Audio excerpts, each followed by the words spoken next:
Greetings, Sifters, and happy holidays. It's GameFace right here on Sifted Games at sifted.net. I'm Shane Satterfield, the founder of this little website and podcast, and alongside me to discuss the most awesome games of the week is Matt Kyle. What's up, Matt Kyle? Oh, both of them. So you guys probably saw in the pre-promotion for today's show that I mentioned that we have a new format for today's show. Well, it was... they say necessity is the mother of invention, and that is what has happened for this week's show. There were no big game releases this week. There was like one kind of big game, which we're going to tackle. That is Marvel Cosmic Invasion. But otherwise, there was no big releases this week. But the crazy part is, it was literally one of the biggest weeks ever for freaking news. Just huge news story one after another. So for today's show, we are doing things a little differently. It is going to, I think the format for people who've been watching the show recently, they'd probably just say, oh, it was like the lightning round for the whole show, which is kind of accurate. Except we are going to dedicate more time to each topic than we normally would during the lightning round. The thunder round. There you go. I like that. It's the thunder round. But so today's show has like 23 topics in it. Usually we have like 4 or 5 games and then like 8 or 9 topics, but we have just tons and tons of big news stories to talk about on today's show, and that's exactly what we're going to do. It'll be interesting for me to see if I can get the show to time, because I'm pretty good at like saying, okay, I give this much time for the games and then this much time for this and that. It's all out the window today. So we'll see how it goes ultimately. But anyway, it's going to be a little bit different today. I do think that maybe people will like it more. Because we're not going to spend 40 minutes on a game that you may or may not care about like we usually do. I think pretty much every topic in today's show is something that you guys definitely care about and are going to be entertained by. So anyway, let us know in the comments down below if you like this format or not. I'm working on a bunch of stuff right now for 2026 as far as how we're going to do GameFace. I mentioned earlier that we're thinking about doing like a cut-down version of GameFace called GameFace TLDR. That is in the works. So anyway, there's a bunch of stuff that I'm working on tweaking, changing for next year, and maybe this is a little trial run for maybe the way we do GameFace in 2026. So as always, we appreciate your feedback big time. So if you take a minute to leave a comment about this format, whether you like it or not, that would be a huge help for us going into 2026. Matt, how's your week been? How was your Thanksgiving? Did you do anything fun? Go anywhere? Eat any good food? No. No? You didn't even make some awesome food? No. I did. I was here. My wife, well, you can still make awesome food at home. That's what I did. Yeah, but it's just me, so I'm easy. I lived it up. So my wife actually went home for Thanksgiving. I've been here alone for the last week or so. I did make myself an awesome Thanksgiving dinner. I used to go to Thanksgiving dinner with a bunch of friends of mine that would do this awesome Thanksgiving for people who didn't go home. But now the person who threw that is married and living the domestic life, so he doesn't do it anymore. So I just went and bought a rack of ribs and made myself an awesome rack of ribs. And they were absolutely delicious. I hope that you guys had a great Thanksgiving as well. So I just made the ribs, ate the ribs, and watched football all day pretty much. It was a pretty good day for me. And I did take Friday off, ultimately, Black Friday, under your recommendations, Mr. Kyle. And then I just worked Saturday. It's I just can't take 2 days off. I just can't. If I do that, everything falls behind, and I just wish I hadn't taken the day off. So anyway, the 4-day weeks used to not help us on X-Play either. It doesn't. It just meant we had to do a week's worth of work in 4 days. Yeah, but it was, I'll say this, I still enjoyed taking the Thursday and the Friday off and then working on a Saturday. It was nice just to have a day off during the week for once. I just don't get those. So I hope you guys had a great Thanksgiving as well, no matter where you live. I know some people watching don't celebrate Thanksgiving because you live in Europe, and Canada has a different Thanksgiving day, Canada's is a month earlier. So. Yeah. Is it a similar concept, though, their Thanksgiving? I think so. Yeah. Just, thankful for more poutine, I guess. Which is great, by the way. If you've never had it, I recommend poutine. So anyway, we're kind of getting into the heart of the holidays here, and after today's show, we only have 2 more. Next week will be a normal episode of GameFace, and we will review Metroid Prime 4 and Octopath Traveler 0. That's coming out this week as well, and those will probably be the last reviews that we do on GameFace for 2025. And then the last episode of the year is our Game of the Year episode, where we give out a bunch of awards. We look at our fantasy league and figured out who won the fantasy league. It's a fun episode, honestly. So anyway, that will be the last episode, and that happens on like the 16th or 17th? Something like that. Something like that. No Game Awards impressions for you. Yeah, when are the Game Awards this year? The 11th or the 10th, something like that? Yeah, I mean, we'll probably tackle them. We do that in that last episode as well. We spend like 30 minutes on the Game Awards, then we spend 30 minutes on the Fantasy League, and then we give the Game of the Year Awards out for the last 2 hours or something like that. So anyway, we have lots of big stuff coming up before the end of the year, but this is our third to last broadcast before it's all over and we go home. I go home anyway, back to the East Coast for a while. A couple things before we get going in today's show. I will bring up the banner so y'all can see it. We are supported at patreon.com/SIFTD, SIFTD, for $5 a month to get all our content early and significantly early, which is a big deal and a big difference from a lot of other gaming Patreons. You definitely get your money's worth.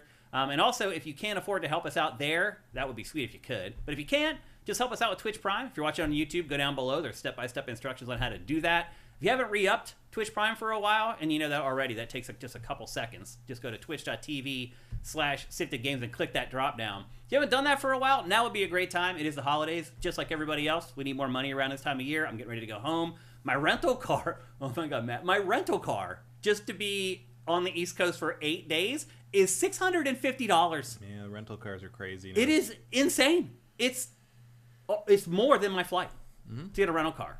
That's all. Every time, I mean, I don't rent cars when I go home to San Francisco anymore because the last few times that's exactly it. It was like 150. I mean, it wouldn't be 150 to fly anymore. Yeah, but it was like 150 to fly and 300 for the weekend for the car. Yeah, and it's just silly. It's crazy. So anyway, you guys all you know how it is. You guys all travel for the holidays. It's expensive. I have to do the same thing. So if you haven't done Twitch Prime for a while, it'd be great if you could re-up it right now and give us a little bump here for the December, January time period. I'd appreciate that very, very much.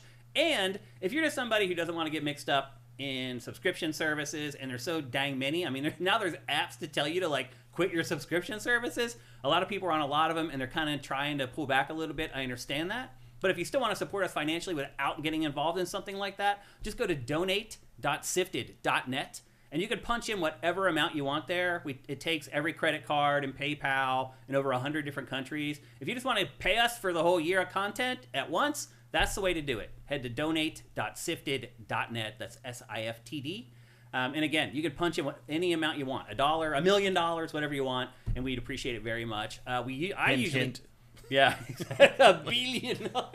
I usually take that money and like buy a bunch of beer when I go home.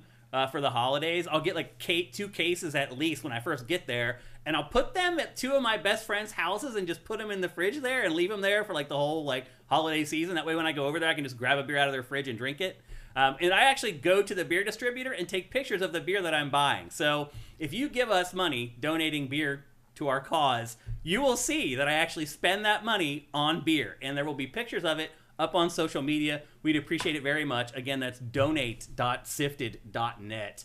In years past, you guys have been very, very generous with your donations around the holidays, and I appreciate it very, very much. So be cool if you could do it again this year. What else we got here for our housekeeping? In fact, let me bring up the upper third for our housekeeping. Let's see. We're shooting the final round of Pactor Factor on Friday for 2025. Now, 2 of those episodes will be his Pack Awards, which we did for the first time last year, and you guys seem to love them, which is basically his Game of the Year, his Console of the Year, his Film of the Year. He has like 6 categories that he hands out awards in. We'll be doing that, and then his predictions episode for 2026. But we have another 6 or 7 episodes to fill out. That's where you come in. So we're going to put out a call for questions beginning tomorrow for Pactor Factor. You won't be able to miss it. It'll be up on our Twitter. It'll be up on our Blue Sky. It'll be up on Sifted, on our Patreon. Get those questions in. I will say this. The questions that we accept from you guys more now are the ones that kind of look down the road a little bit. Because we do Pactor Factor Live now every Friday morning. He and I, we get on teams, and he tackles the biggest topic of the week right there, which has been a huge revelation for us this year. Him tackling topics immediately now instead of having to wait like 3 weeks until we shoot again. But what that has done, it has taken a lot of questions off the table for you guys. So when you ask questions this time, I would try to angle them a little bit more to evergreen questions that will still matter in 3 or 4 weeks from now and aren't basically what's happening on that day on Friday. So anyway, putting out the call for Pactor Factor questions tomorrow. Look for that. Please ask questions so we can get those episodes shot and in the can. And then I have to like produce 8 episodes of Pactor Factor in the next 2 weeks. Because while I'm gone, all that stuff gets scheduled. So there will be content running through our channels while I'm gone. But I have to get it all done before I leave. So these next 2 weeks are just awful for me. That's life. Also in housekeeping, Metroid Prime 4 reviews came out this morning. Obviously, we're not tackling it on today's show. As I mentioned earlier, we have not got the code yet. It will be in our show next week. But the reviews, I was kind of surprised. So I got up, the embargo had broken. I started curating the reviews to SIFTD from the usual places, the big outlets, IGN, GameSpot, Shack News, all those places. And all those reviews were glowing. Like, I think Giant Bomb gave it a 10 out of 10. And I was like, wow. I'm like, because, this is an integral part of our fantasy league and everything. And I saw it. I was like, oh, my God. I'm like, I think I won our fantasy league. Like, I think that's all I needed. Wow. It's reviewed really high. And then I went to Metacritic. And, like, it was an 8.1. And I was like, what? I'm like, all the big outlets gave this a 9 or a 10, but then I went to Metacritic and it had an 8. I was like, wait a minute. For it to have an 8.1, that means everybody else had to give it like a 5 or a 6. And I went and looked, and a lot of people did. I was like, what?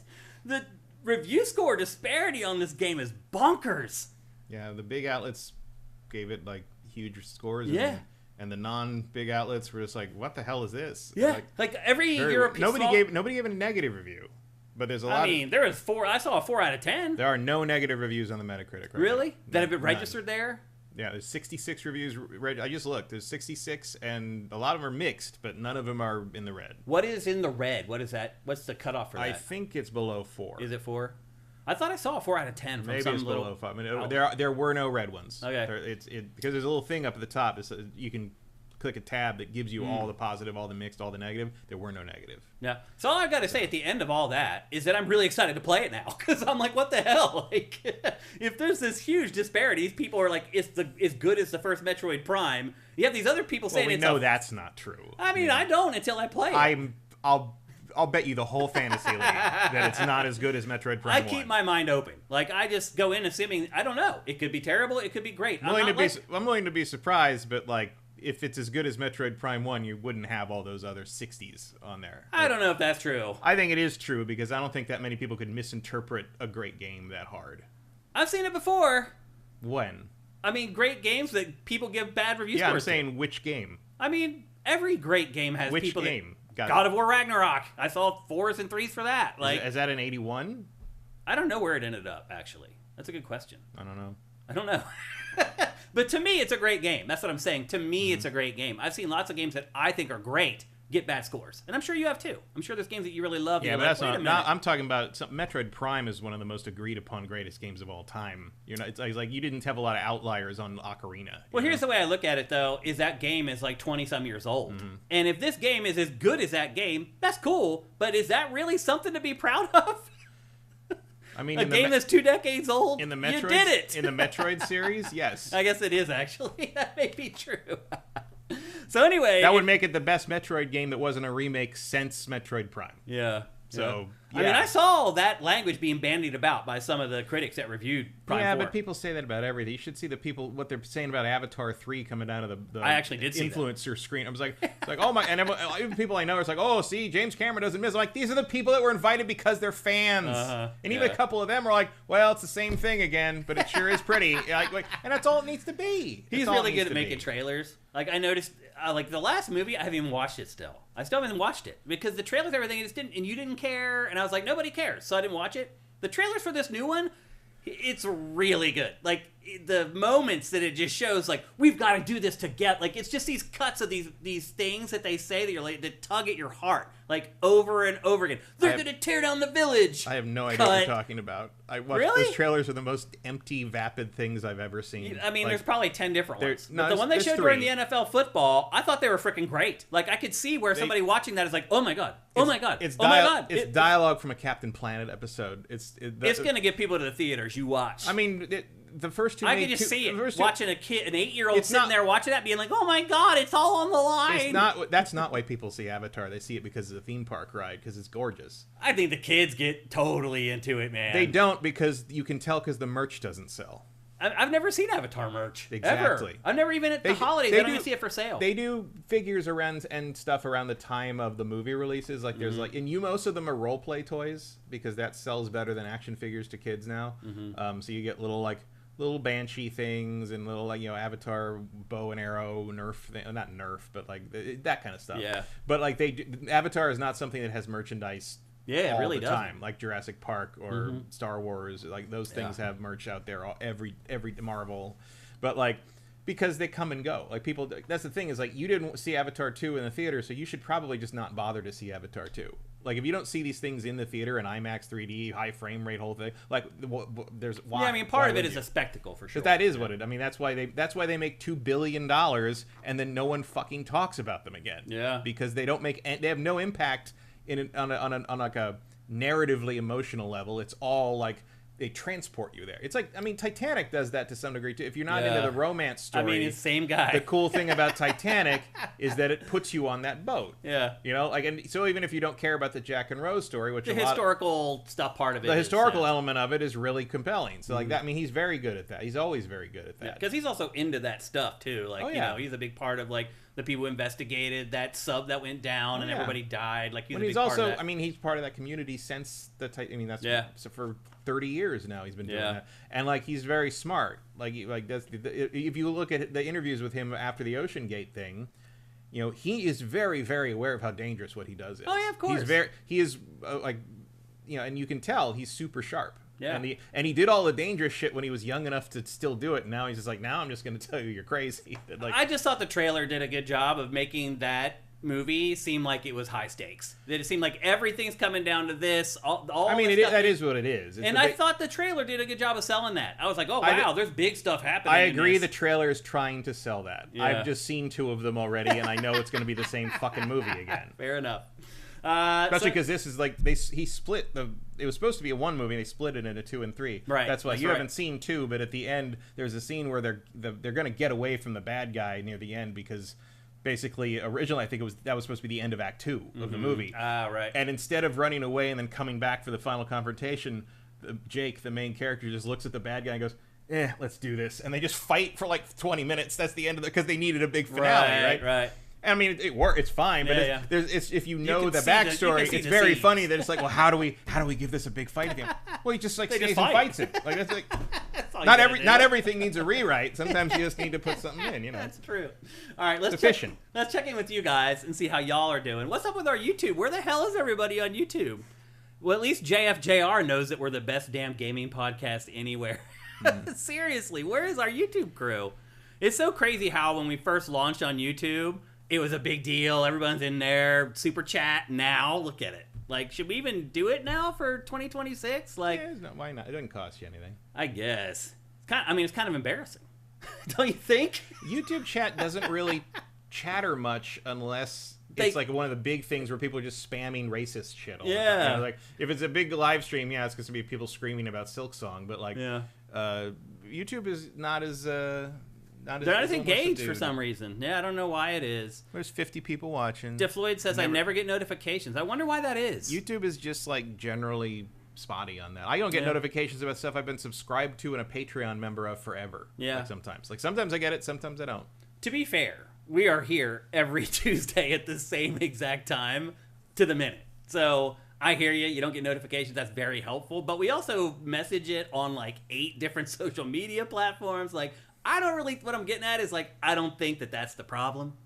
Anyway, just all things for me to think about here over the next, like, month about what we're going to do in 2026. So, Dennis Morinson says Quiet Watch, which is totally cool. And we have that on Twitch as well, but we have way more people who are not quiet watchers on Twitch. Right, but also like Twitch is a lot easier to not quiet watch on because the chat is integrated into the UI way better. That's true. Like, I turn the chat off on YouTube every single time I watch anything because it takes up too much of the screen. Annoying. And it's just... Well, yeah, that Unless too, it's our show. But it's like, why would you sacrifice that much picture to that? Like Twitch doesn't do that. No, you're right. Yeah. Twitch is much...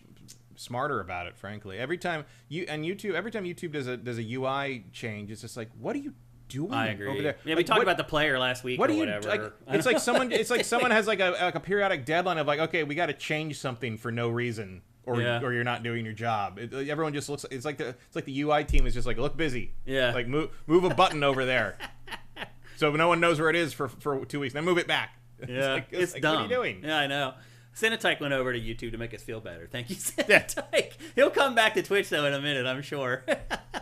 And to be fair, like, when the broadcast is over and, like, I get, like, the final numbers and everything, there's as many uniques ultimately watching on YouTube as there are on Twitch. There should be more on YouTube because we have way more people that follow us on YouTube than there is on Twitch. But for whatever reason, at the end of it all, we have about the same amount of people watching live on each platform. But for whatever reason, Twitch is that's crazy. The first Avatar was 16 years ago. That's crazy. That is crazy. Have you started? Like, you're not into it, but I'm about to start watching like the new season of Stranger Things, and I went to watch like the story so far thing to catch me up. Because I've watched it all, but it's been so damn long, I forgot about like 4 what years happened. or something. Right. And so I start watching that, and then I go to watch the first episode, and I was like, "Are you kidding me?" Like, they're trying to say that these kids are, like, 5 years from when they were children. And I'm like, you get 23-years playing 16-year-olds. It's crazy. Which is, I mean, movies do that all the time. Like, go back and watch, like, John Hughes movies. Right. You've got, like, people who are 30 playing 16-year-olds, and, like, we just sort of accept it. Yeah. But, like, when you saw the kids when they were 11 in season 1, and now you know they look very clearly like adults. You're like, so this has been 3 years? Really? Yeah. Like, I mean, I haven't seen it, but like I've certainly a lot of friends are watching it. I've seen all the clips. I mean, whew, rough. Sounds like it. You can tell which of the kids stayed in the acting lessons. Oh yeah, I'll tell you that much. Yeah, it's true. And it's I started watching it. I watched 10 minutes and stopped. It's not. I will good. Go back and probably watch it all, but I was like, I don't know. And buckle up because they're doing the finale in theaters as well as right. And so that meant they had to post the runtime. The finale's 2.5 hours long. Like they said, every episode is like a feature-length film. Some of them are, but like not all of them are 2.5 hours. Like 2.5 hours of the most disappointing finale since Lost is going to be a really interesting experience for the general public, I think. JR over on YouTube says that YouTube is the gentleman's circle. Fair enough. They're drinking tea. They don't have beer money. They have tea money. Yeah. Jonathan Ramos says, long time, first time. Blow me up, Tom. Thank you. Good to see you made it live. C to Sky Images says, I'm here. What's up, man? Good to see you. Hello from the other side, Daniel, Alex, and 80. What's up, man? Let's scroll up through Twitch here. Death Metal Greg 1, thank you for Twitch Prime. That's awesome.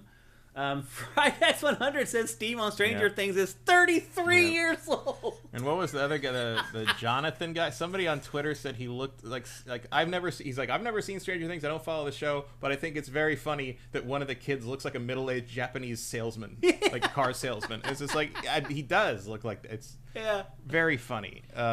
JM Rain says Avatar was fantastic on shrooms many years ago. I can't even imagine. And the thing about Stranger Things that blows my mind is like we used to get 26 episodes of the X-Files every year. Yeah, and like that's all TV. We were talking about this because one of my friends who's watching it is this like nothing happens. Like the whole episode that I just watched was everyone had to talk to each other about what happened last episode before anything else could happen because that's the Netflix model, right? Like the Marvel Netflix shows were like that too. Like and Luke Cage was like, thing happens every possible combination of two characters have to discuss what happened with each other in different scenes, and next thing cannot happen until everyone has had that discussion. Their conversation. And it's like takes like an episode and a half, and then by that you're like, what is going on? Get on with it. And it's like, you know what? Like even the worst episodes of X-Files didn't lay there like a Netflix show. Yeah, it's true. Like a Netflix show's episodes 4, 5, and 6. Yeah. Because they're all one arc. And like so, that's just you usually got 3 episodes of Act 2, and Act 2 is the most boring part of any story. Yeah. So you're just sort of stuck with this like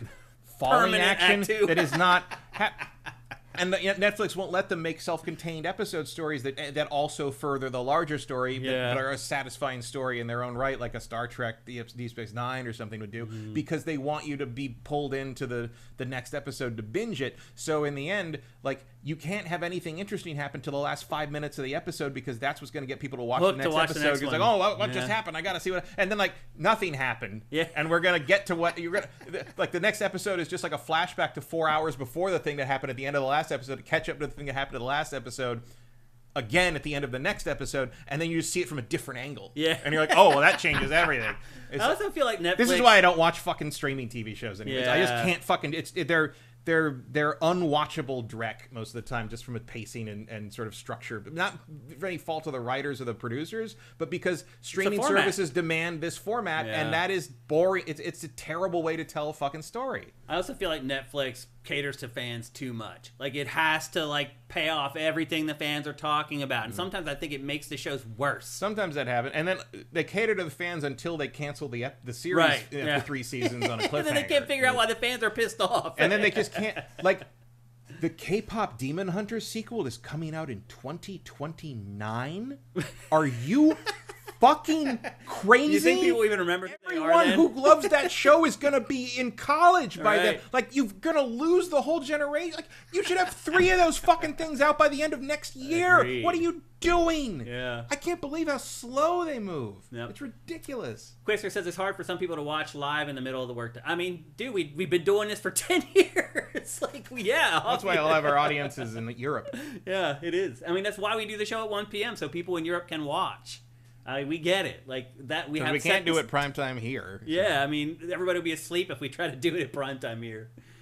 Ian Esquire says, I loved Avatar in IMAX. I think most people did. It's like the whole a reason to see it. It's to see it. You got to see it in IMAX, the best possible theater, IMAX, 3D, everything you can. Like that. Go travel to see it if you want. I mean, they're amazing visual effects. The effects of the water in the last one, like, I've never seen anything like that. Like, the detail on it, the physics, like, it's incredible. It really is. Like, the stories are fine. Like, you know, and I'm not really trying to slag Avatar when I say that. They are supposed to be big spectacles that are a reason to go to the theater and make a ton of money doing that, and that's exactly what they do. It works. And you can tell it works because, you know, Zootopia 2 just had like the 4th biggest opening of all time. Mm-hmm. Like, it's right behind the two Avengers. And that's insane. Like it's like Endgame, Infinity War, another movie I can't remember, and Zootopia 2, and then Fate of the Furious. Wow. It's like there's another Spider-Man No Way Home is the 3rd one. Huh. So it's the first Hollywood movie to make over $100 million in one day in China. It's the biggest animated film of all opening of all time. And the thing that's notable people have a lot to say about Avatar. By the way, the thing that's notable is that you look at that top list, and Avatar 2 aren't in there. Yeah. Because Avatar and Avatar 2 make their money slowly with huge legs over a long period of time because people go back to ride that ride over and over and over and over. And they pay $30 goddamn dollars every time because it's IMAX 3D. And like that is how it works. And and the thing is, you know, make fun of it, slag it. You know, I don't think they're amazing movies. I've never watched them after the theater. Again, I don't see any reason to do that because they're experiences, not really stories. Yeah. But like, no one else can do that except James Cameron. He's the one. James Cameron, and it's like, it's every fucking time. Yeah. Like, it's every time. It's like, I don't know, Jim. I don't think this is gonna work. And it's just like, I can't hear you over the sound of all my money. You have to speak. You have to speak through my hat made of money for me to hear your skepticism. Matt, the crazy part about this is I don't know if you and I have discussed a video game all year that has got as many comments as Avatar just got in our chat. I mean, the Avatar movies are the biggest box office hits of all time. This is crazy. You guys, this is nuts. Everybody's got an opinion about Avatar. Care. We just don't fucking talk about it because there's nothing to talk about. That's the thing about Avatar is everyone just says what they think about Avatar, and then that's the end of the conversation because there's nothing to discuss. Wow. Like, it's like discussing a roller coaster. Like, did you like X2? Yeah. It's cool. It's really cool. I really did, yeah. What else are you going to talk about? Like, you're going to like discuss the nuances of the corkscrew? Like, well, I do. Like, X2 is awesome, man. Like, I've talked about that roller coaster to tons of people. Sure. But like, that is above and beyond. That's by the way, if you ever come to California, go to Six Flags and ride that roller coaster. Come to Southern California, don't. Right. If you go to Northern, you're going to Wairika. Don't drive to Six Flags. It's going not to take quite you all worth day. It is the best roller coaster in the world, I think, though. It's amazing. The X2. Good. It's really good. But anyway. You guys are definitely interested in Avatar. Some of you guys hate it. Some of you guys love it. But bottom line is, you're all talking about it. And I think was it next week or the week after, they're updating the Ubisoft game for a third-person mode and stuff? Like, yeah. I like that. With new DLC, yeah. I like that game fine. I thought that was pretty good. Far Cry Pandora, I'm into it. Yeah. I'll go back and try that when they update it. Justin Horman says, I do not have an opinion on Avatar. I've never seen them. Interesting. Red Fox, 1980, we all saw it. We do not play every game. No one's seen the new Avatar movie yet. He means Avatar, the Avatar movies. Right. The Avatar movies are much more widely seen than any video game, so more people have something to say about them. How many people do go to see those usually? I know the dollars are big, but how many people do you know? I mean, you'd have to divide by ticket sales, and they change over time. And it was on repeat business and stuff. But Yeah. I would say like, I mean, generally the thing is like that. This is the problem with like doing TV shows that tie into movies, like the Marvel movies, is like your audience for TV shows is in the hundreds of thousands, and your audience for movies worldwide is in the tens of millions. So you're looking at far more people have seen Avatar than have played any game other than like say Tetris GTA or Madden something. or GTA or Minecraft. Like you're talking about the top 10 of all-time sales of games versus a hit movie is seen by about that many people. Okay. Probably because it's cheaper and you can just go sit in a theater for 2 hours and it's over. Yeah, that makes a big difference. It's a very different commitment. Matter of fact says I'll finish Avatar with the third-person update. Awesome. I don't know why that wasn't in there at the beginning. Honestly. Yeah, it feels like that was. I mean, why not let you see your character if you're going to create? I mean, there's a huge character creator in that thing, and you never see your That damn character license again, is like except in the it's the point. It's called Avatar. Yeah. Like, why can't I see my character? That's really funny and sad. What do we got over here on YouTube? Black Helmet Man 1977 says Flight of Passage ride is cool. Okay. Yeah, I heard that. That's coming here. Is it? They're going to put in a Pandora section of California Adventure in the next couple of years because they finally have admitted that whole Hollywood section is a complete waste of space. It really is a joke. So it sounds like they're going to convert some of that area into Pandora, and they're going to turn that Flight of Passage is very interesting. It's like a VR ride the flying thing. Fruit Eater, thank you for Twitch Prime. That's freaking awesome. Someone saying Nox 8 or Night has said something. See if I can find it. I'm already looking forward to seeing it and then never thinking about it again. Okay. Yeah. I think that's per Matt's point. It's kind of how everybody is. That's pretty much how the general audience consumes it, and that's what it is. That's what it's for. Yeah. Like, it's not supposed to be more than that. Like that, and it works, right? Yeah. Like you can't argue with the literally billions of dollars those movies have made. That is true. Okay, well, that's going to do it for our housekeeping. And like I said, we have a completely different format for today's show that you're going to check out for the first time ever. I do agree with the legacy that no third person heard Avatar and Indiana Jones. But I think Indiana Jones justified it more. I understand why they went first person for Indiana Jones. Yeah. I never understood why there's no third person toggle on the Avatar game. Me either. I never got it. All right, before we get going, here's a word from our incredible sponsor, LS Cream. It's LS Cream, the fine cream liqueur crafted by fellow gamer and sifter, Stevens Charles. Inspired by the Haitian drink Cré Mas, LS Cream delivers an award-winning experience with every single pour. One sip and you'll see why. It's a party favorite. The silky blend of fresh cream and premium neutral grain spirits mixes great with everything. I dare you to put a shot in your coffee. I've been drinking it for years and still, I find new combinations that taste incredible. LS Cream is the kind of drink that keeps surprising you thanks to its notes of vanilla, cinnamon, nutmeg, and coconut. Take it to any gathering and watch it steal the spotlight. We've never seen anyone resist. Ready to join the fan club? Head to creamls.com/sifted for recipes, retailers, and online orders. That's creamls.com/sifted. All right, people, so we're in December now, which means if you plan on entering the LS Cream 5K Challenge, you kind of need to get started today. So go to creamls.com/sifted, sign up for the website. There's a bunch of forms there you need to fill out to become a part of the contest. You have to fill those out. It's all legal mumbo jumbo, but you got to do it. Once you do that, get yourself a bottle of LS Cream. Do that at creamls.com/sifted as well. You can find one locally or online. Get your bottle, make a drink, take a picture, put it on Instagram, tag 3 people, tag LS Cream, and win $5,000 frickin' USD. I'm telling you, people, you should enter this contest. Make a blue one, put a USB cable in it, call the Avatar. I mean, seriously, that's what you're looking for, though. Stuff like that. Like, there's not going to be, like, 10,000 people entering this contest. I mean, there might be. My guess is there's not going to be. You have a good chance to win $5,000. Again, I don't know how much harder I have to implore with you guys to enter this contest. Do it. You need to start soon, though, because entries close on December 31st. So today is December 2nd. You got like 29 days to get it all done.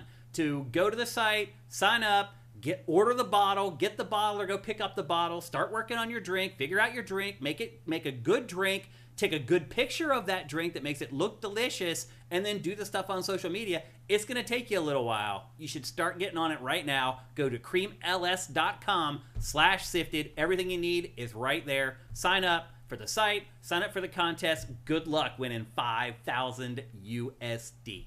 All right, and with that, it's time to get on with our new format for GameFace. For maybe just this episode, we'll see how it goes. And basically, we just have like over 20 different topics, and none of them are going to be treated any differently than any other. We're going to discuss these topics, and when I feel like we've gotten everything out of them we need to, we'll move on to the next one. The first topic in today's show is Marvel Cosmic Invasion, which is the biggest video game release of the week. It is well, it came out yesterday, so it's the same week as Metroid. Yeah, I guess you're right, because Metroid comes out on Friday, right? Yeah, so that's not Thursday fair. night. Yeah, but the last 7 days, it was the biggest game. Since last show. Yeah, there we go. We'll take it. Anyway, it is an old-school arcade-style 4-player cooperative beat-em-up set in the Marvel universe. Matt, have you figured out like where in the Marvel timeline this takes place, or is this kind of its own thing? It's its own thing. That's what I figured. Usually everything that happens is its own thing in Marvel, usually. Yeah. This is very loosely based on the Annihilation storyline from about 20 years ago, but it incorporates a lot of more recent stuff in it. And he's the big bad in this. Annihilus is the big bad. But you run into a bunch, basically every major villain of the last, not X-Men, really. There's no, Apocalypse isn't in it, but like, there's a lot. You run into a lot of them. You run into, you do run into the King in Black, who's like the thing they're pushing is like the big new villain from the Symbiote War thing. Yep. And all the, you're gonna see Thanos and Galactus and Hela and all. Basically, if they were in the Marvel Cinematic Universe, you're probably gonna see them here. Yeah, I mean, they really do get pretty much everybody in here. And I do appreciate that She-Hulk comments on that. Yeah. Because She-Hulk is traditionally the fourth wall breaker. She predates Deadpool on that. And there's levels where she's like, wow, they really went all out with the cameos on this level. And so she's aware she's in a video game, which is fun. Because that is in the early 80s, that's what she was doing. She knew she was in comic books. She talked to the reader all the time. She broke the fourth wall all the time. And then when she did it in the TV series, everyone's like, oh, she's ripping off Deadpool. No, Deadpool ripped her off. Like, that was... People don't know their history. One thing I would say is that while it literally has pretty much every Marvel character ever in it, it feels like, I wish there were more playable characters. Oh, it's missing a ton of characters. I mean, I mean, it's a good roster. It's a good mix, and there's a couple of like deep cuts that I'm pretty happy with. I was kind of surprised with a Cosmic couple of Ghost Rider, Phyla-Vell, Beta Ray Bill is a cool one. I'll just pause it here so you can look at the character select screen. And you're missing Phoenix. What is it? You're missing Phoenix, Silver Surfer, Phyla-Vell, and Venom. Yeah, there's 4 to unlock, and you don't unlock the first one until like chapter 7 of the campaign. Like, it takes a while to unlock them. The last one unlocks when you finish the campaign, so you have to basically finish the whole campaign to unlock the 4 extra characters in this. I was a little disappointed in the roster. I mean, you're right; they did a good job picking the characters that are in it, but it's just relatively Now I'm hoping they're going to add more. They said there's hooks to add DLC more. coming, I'm sure. I would really like to see more X-Men, but I'm an X-Men person. I think the 4 X-Men is probably good enough for the roster of this to start with, but I'd like to see them expand it pretty extensively and maybe even add some. I mean, they added a bunch of stuff in the Ninja. This is the same people that did the Ninja Turtles Shredder's Revenge game, which is very similar. I would say the Ninja Turtles game's combat is a little deeper. Really? This has a lot of moves, but there's not a lot to it. I think the Ninja Turtles game has a little more... Does Shredder's Revenge have the tag team stuff in it like this, where you can just swap? Oh, no. I thought I liked that in this. No, it works. There's a lot. This game has impressed me to some degree. It impressed me the most in the sense of how much of a tribute to all the other Marvel games, like the old school Marvel games, it is. Yeah. I mean, everybody obviously looks very much like they're straight out of a Capcom versus game. There's a bunch of references to those games, but also like the Sentinels are colored like the Sentinels in the old Konami X-Men beat 'em up from like 1991 or whatever that was. Yeah, and they and then like the Sentinels do moves like the Sentinel from the Capcom fighting games. Everybody's got their original voices. I think it's even Jeffrey Wright doing the Watcher. Really? It sounds like. I mean, it might just be a sound-alike, but it sounded like him. they got as many of the old voices from the old cartoon, the old X-Men cartoon, or new X-Men cartoon now, and I think it's the Avengers are the Earth's Mightiest Heroes voices. So also there's a bunch of alternate colors to unlock, and a lot of those are really good. Like Storm's got her black outfit from the 80s. If you play with people online, which I did pretty much exclusively, everybody's just wearing the black outfits. Yeah. Literally. Yeah. I was like the only person that had a colored outfit in pretty much every game I played. Wolverine's got his yellow and blue and black, and he's got he's got like his X-Force like black and gray. And, you can see right here, look. There's Cap. It's Cap in the USA. Yeah, there he is. There's Cap in his US agent. They're both wearing the black outfits. Spider-Man does have the black suit and a bunch of others. I mean, they're all there. I'm a little surprised there's no Fantastic Four. Yeah. Especially considering there was just a film, you know? Yeah, I'm also kind of hoping they don't waste a whole DLC pack on right. Which they probably will, would be my guess. I mean, it's an easy 4. I think the Ninja Turtles DLC was 2 sets of 4 characters. Yeah. Maybe the first one was 5. I don't remember. But there's a lot of possibilities here. But I mean, they've already got the roster is very good in terms of like variety of how they play. There's distance characters, mid-range characters, close-up characters, brawlers. The brawlers kind of suffer a little bit. Like She-Hulk is probably, unfortunately, the worst character in the game because half of her moves don't work on bosses. No, you're right. Because she has a lot of grabs and they're a lot of fun. Like you can grab people out of the air and slam them into each other. Like during the main level, she's a lot of fun. You get to the boss and she can't do anything anymore. Melee guys are also hard to strike airborne enemies as well. Yeah, there's a couple of them that like just I almost couldn't. Rocket Raccoon's very hard to hit people in the air. Iron Man has some trouble unless he uses repulsor blast. Like Wolverine's okay with it, but like a lot of them have a downward he has a triangle downward jump, yeah. And if you don't get maximum height, like it can be tough. There's hidden things to do in every level. Like there's a little in the campaign mode. You'll see like they highlight 2 characters for every mission, and those are the 2 characters you need to do the mission with. They have a little, it's like Wolverine, kill like 10 enemies with his throw move. Or like various things like little stunts to kind of teach you the characters by force, and then usually one thing about like don't take damage from this thing that happens in the level or whatever. And then there's a secret cosmic cube to find, and a little green cube that you have to it glows like invisibly, and you have to punch it and it opens. And you use all the stuff you get from those to unlock a matrix, a cosmic cube matrix that unlocks music and character of detail files, gallery stuff, new colors for everybody, and options for the arcade mode. So arcade mode, you can just go play the game as though it's a straight through arcade game, and you can up the difficulty and use you get all these transformation things that let you like double the health of the enemies or make it so your life constantly drains. Like it's just basically challenge mode, and that's basically it. Like then the campaign, you have like you can kind of control the route through the missions. You have to do there's 15 missions. You have to do all of them, but you can kind of there's branching where you can choose which ones to do first. Yeah. Did you play by yourself or did you play with other people? Play by myself. So I played almost always with other people, and there are some issues that come into play with that. So I found that like every time I finished a mission with other people, everybody got kicked out.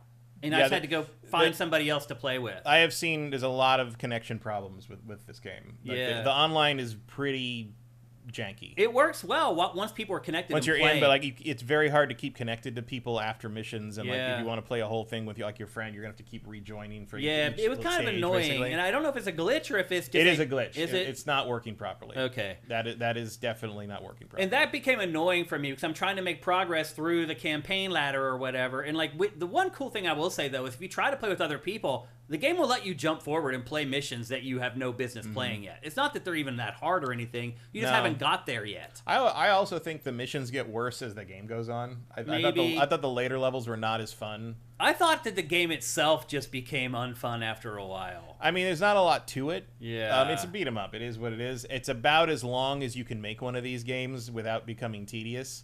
I like the Streets of Rage 4 more though than this. Like at first I really liked. So we should have explained. I mean, these are the same people. Yeah, I know, but I like the design of that game better. I mean, I love Streets of Rage. I like this design. I like this philosophy of beat 'em up design more because the Streets of Rage is a different beat 'em up style where like you move really slow and your enemies move faster than you, and the idea is that you have the move sets that can lock down these faster enemies. So like that's kind of the challenge and the flow of that. This is you're very agile and you're basically doing combo stuff to like kind of control the field, which I think is a more compelling thing. I just think, even as someone who's a much bigger Marvel fan than Ninja Turtles fan, I think Ninja Turtles does almost everything better.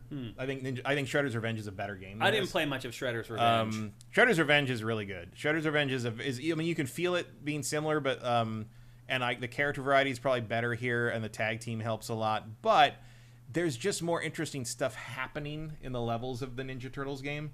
I don't know why that is. Like, I feel like there's not any limit to what you could do in a Marvel game. The same.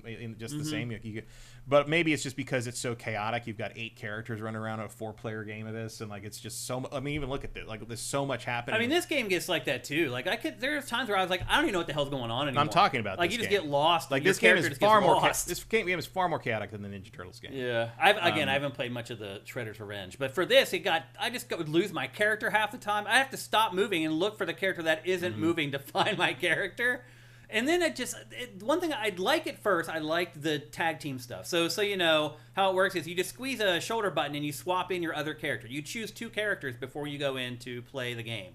And then you can swap between them whenever you want to. And if you do that at the right time, you can do crazy combos and team up attacks with the other character and everything. They can get you out of throws. Yeah. Like if someone grabs you, you can swap to the other character and break the grip. So there's like...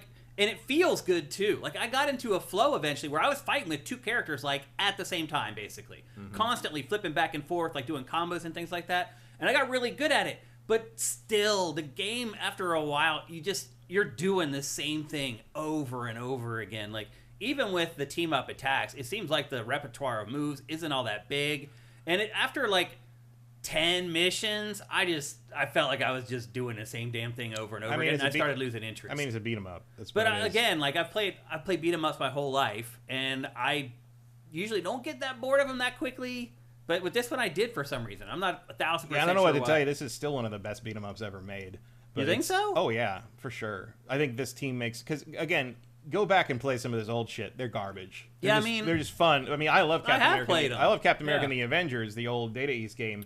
But there's nothing to that game compared to this. Like, there's nothing there. I'm talking more about the recent beat 'em ups that I've played. Like, I've enjoyed them, and they have more longevity for me than this game did. For whatever reason. And I love Marvel. You know that. I can't really think of one that is in the same. I mean, obviously the things this company makes are in the same league. I think Absalom is better than this probably. I mean, it's weird that this game came out and probably isn't the best beat 'em up of the year. Yeah, because Absalom is. I haven't played that yet, actually, but everybody really loves it. Just because of all the cool things that Absalom takes from Hades, I don't think you can really. I don't think this comes out on top of that comparison. Okay. I mean, it's just not doing anything as ambitious as that. I would love to see someone tackle a Marvel Absalom. Like, that would be amazing. Yeah. But like, in terms of just sort of being a throwback to the old arcade beat 'em ups, this is pretty good. I mean, again, these games are a little long. These games that are made for the home, Ninja Turtles had that too, where it's like beat 'em ups should probably be about 4 hours max. No, like more an hour and a half. Yeah, maybe. I mean, because again, the old games are about an hour and a half. Like, that's you can only stand there so long. Yeah, pumping quarters into something. Yep. That's one of the reasons they're not really worth. There's a reason they only charge like $5 for the X-Men Konami game, because it's like once you're not a 10-year-old running out of money after 5 quarters, you're like, oh, this is fast. Like, yeah, you can get up to there's literally game. I mean, you want to talk about a game where there's nothing to it. Yeah, like that. It's just like attack, super, attack, super. There's more to this depending on the character. Like, you basically have you have your normal attacks, you have a special attack, you got stuff in the air, some of them can fly, you got your super attack, you got your tag attack. One other thing that some of them have that the tutorial does not point out is you hit if you hit jump and attack together, some of the characters have like a shoryuken, have like an uppercut. Yeah. And also holding buttons. Yeah, holding the attack button, they get a special attack that way. Like Storm has like a tornado. Storm has a tornado that sticks, and you can do tons of hit damage with that thing. Yeah, Storm you just toss it into a big group of enemies and just watch the hit counter just roll up. Storm has a tornado. He has something similar. It's like Iron Man can do electric things. My favorite one, I think, is Black Panther, and Black Panther, Phyla-Vell, and Wolverine. You do it, and that's a counter. Like if anyone hits you, that you instantly counter. And you can also counter with parry. Like there's a block button, which is also a dodge button for some characters. And if I never used it. I use it all the time because you can lock down a boss the whole time. Like you can make Thanos couldn't even touch me. Playing on normal, I don't know if I ever died. I did die with a couple like when I would try to switch to the new character I just unlocked because the next stage inevitably, like one of the missions you had to do to get the cosmic cube was going to be with them. So I'm into this, I'm in a late game mission with a level 1 character, and she got killed a couple times. She got killed by Thanos, and Iron Man just ran over Thanos like he wasn't even there. Which is fine, but once you level them up a little bit, because they do level up and get like extra health, and everybody gets a passive skill that like enhances them a little bit. The best one I think is probably Phoenix. Yeah, Phoenix suddenly just because early on, like unlock Phoenix, I'm like, oh, I thought there'd be more fire to her. Like, she doesn't really do anything. And you get her passive skill, now all of her moves are on fire. It's okay, that's what I was thinking, because until then she's just sort of like doing dive kicks and stuff. And I was like, oh, that's weird. One thing you can see here that all the Sentinels are colored like the Sentinels were in the Konami game, which I think is a very cute reference. One thing I will say is the game scales very, very well. So I don't know if you noticed in this B-roll, but I started this mission with 2 other players, and like 30 seconds in, they disappeared, and the game on the fly scaled perfectly to playing with as one by yourself. And once you unlock the arcade like tweaker things, you can up the number of waves of enemies in the arcade mode. So if you want to play on 4-player difficulty as a single player or whatever, you can set that up in arcade mode once you unlock that. But this does do a good job all on its own of making it compelling no matter how many people are playing. This is absolutely the mode where like you'd play through with your kids. Yeah. So like it's just the right amount of challenge that you don't feel like it's letting you win, but you don't really feel like you're up against crazy odds. Yeah, but your kids will probably be like, oh my God! Yeah. Because they've never played anything like this. I mean, somebody on YouTube said, is this a GBA game? I mean, yeah, it could have been. Despite the fact that it doesn't run that well on Steam Deck for some reason. But yeah, I mean, even visually you could have probably put this on the GBA. I mean, you probably couldn't have run this many sprites at once. Probably not. But it does, the art style does have a GBA quality. It does. It kind of looks that way, yeah. It looks great. I love it. I think it looks great. It looks great in a 4K TV. Yeah, for sure. I love seeing like 2D games in 4K. Yeah. And this game looks really good on a big TV. Obviously, our show's only 1080p, but it looks good there, too. So, yeah, I have no problem with the visuals and stuff like that. I got bored of the game. And maybe it's because I played it straight through, and most people don't do that. They'll play it for an hour at night and then put it down and go to work and then come back the next day and play it for an hour. Playing this the whole way through, I definitely got tired of it pretty quickly. Yeah, I didn't. I mean, I thought it. I think the later levels are not as good. They're just sort of less. I think they just have less interesting ideas. It's just like throwing stuff at you. There's one that like you go into it a little bit and you do a thing and then you go back through the whole. You just walk in and walk out, and it's just like meh. Yeah. Like what I didn't think it was all that interesting. It was like based around like not getting caught by these drone things, and it was not an interesting way to sort of mix it up. They're trying to mix it up, but I don't think it was very interesting. So early on, I think it makes a great first impression, and sort of your. I loved it at first for sure. My first like hour or so with it, I was like, oh, this is great. Yeah, my complaint isn't that you're doing the same thing over and over again. My complaint is that I think the level design just gets a little less interesting later on, but it's still fun. It's still good, and like if you're into this stuff, I mean, I'm also not a huge cosmic Marvel person. That's like the only part of Marvel that I never really got into growing up, and so a lot of the cameos in this game are not really interesting to me. It's like okay, a nihilist. Who cares? Yeah, most people have never even heard of a nihilist. Yeah, I'm a little surprised they haven't gotten to him in the movies because he's Fantastic Four villain, so they didn't have the license back until recently. But like. The story was pretty good. The old story this is based on is pretty good. The Annihilation storyline, but it has very little to do with what actually happens in this game, other than Annihilus is invading the universe. And you've seen how the story's told in this.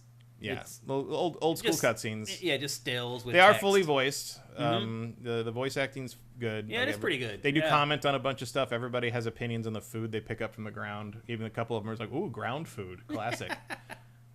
And little references. There's a lot of attention to detail in terms of the characters. Like when Iron Man eats food, he says street food. Yeah, because he loves shawarma. Yeah, like little things like that I appreciate. Yeah, I think it has that. A lot of personality. An attention to detail, a respect for the source material. I think it does a really good job with all that stuff. If you're more interested because you're a Marvel person, this is not going to let you down at all. If you're more interested because you're a big beat-em-up person, this is not going to be like the deepest thing you've ever played. Yeah. But it does feel good. Yeah, it does. It feels good to play. Every character I played with, I enjoyed. Yeah, one of the most important things about a beat-em-up is that it feels good and snappy and crunchy, and that definitely is. Yep. It definitely and you feel like, if you were to die in this, you would feel like it was your fault. Yeah.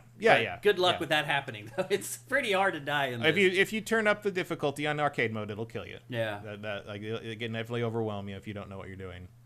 Like if you're doing hard single player on arcade mode, you better be able to do 200 hit combos pretty much off the bat. Yeah. And you can. Like the combo system is very robust here. Basically, I would say if you played Ninja Turtles, their Ninja Turtles game, and you really like Shredder's Revenge, you'll also like this. Yeah. And doubly so if you like Marvel. Yeah. Like if you like Marvel and you like Shredder's Revenge, you should already have this. Yeah. I do think $30 is a little much.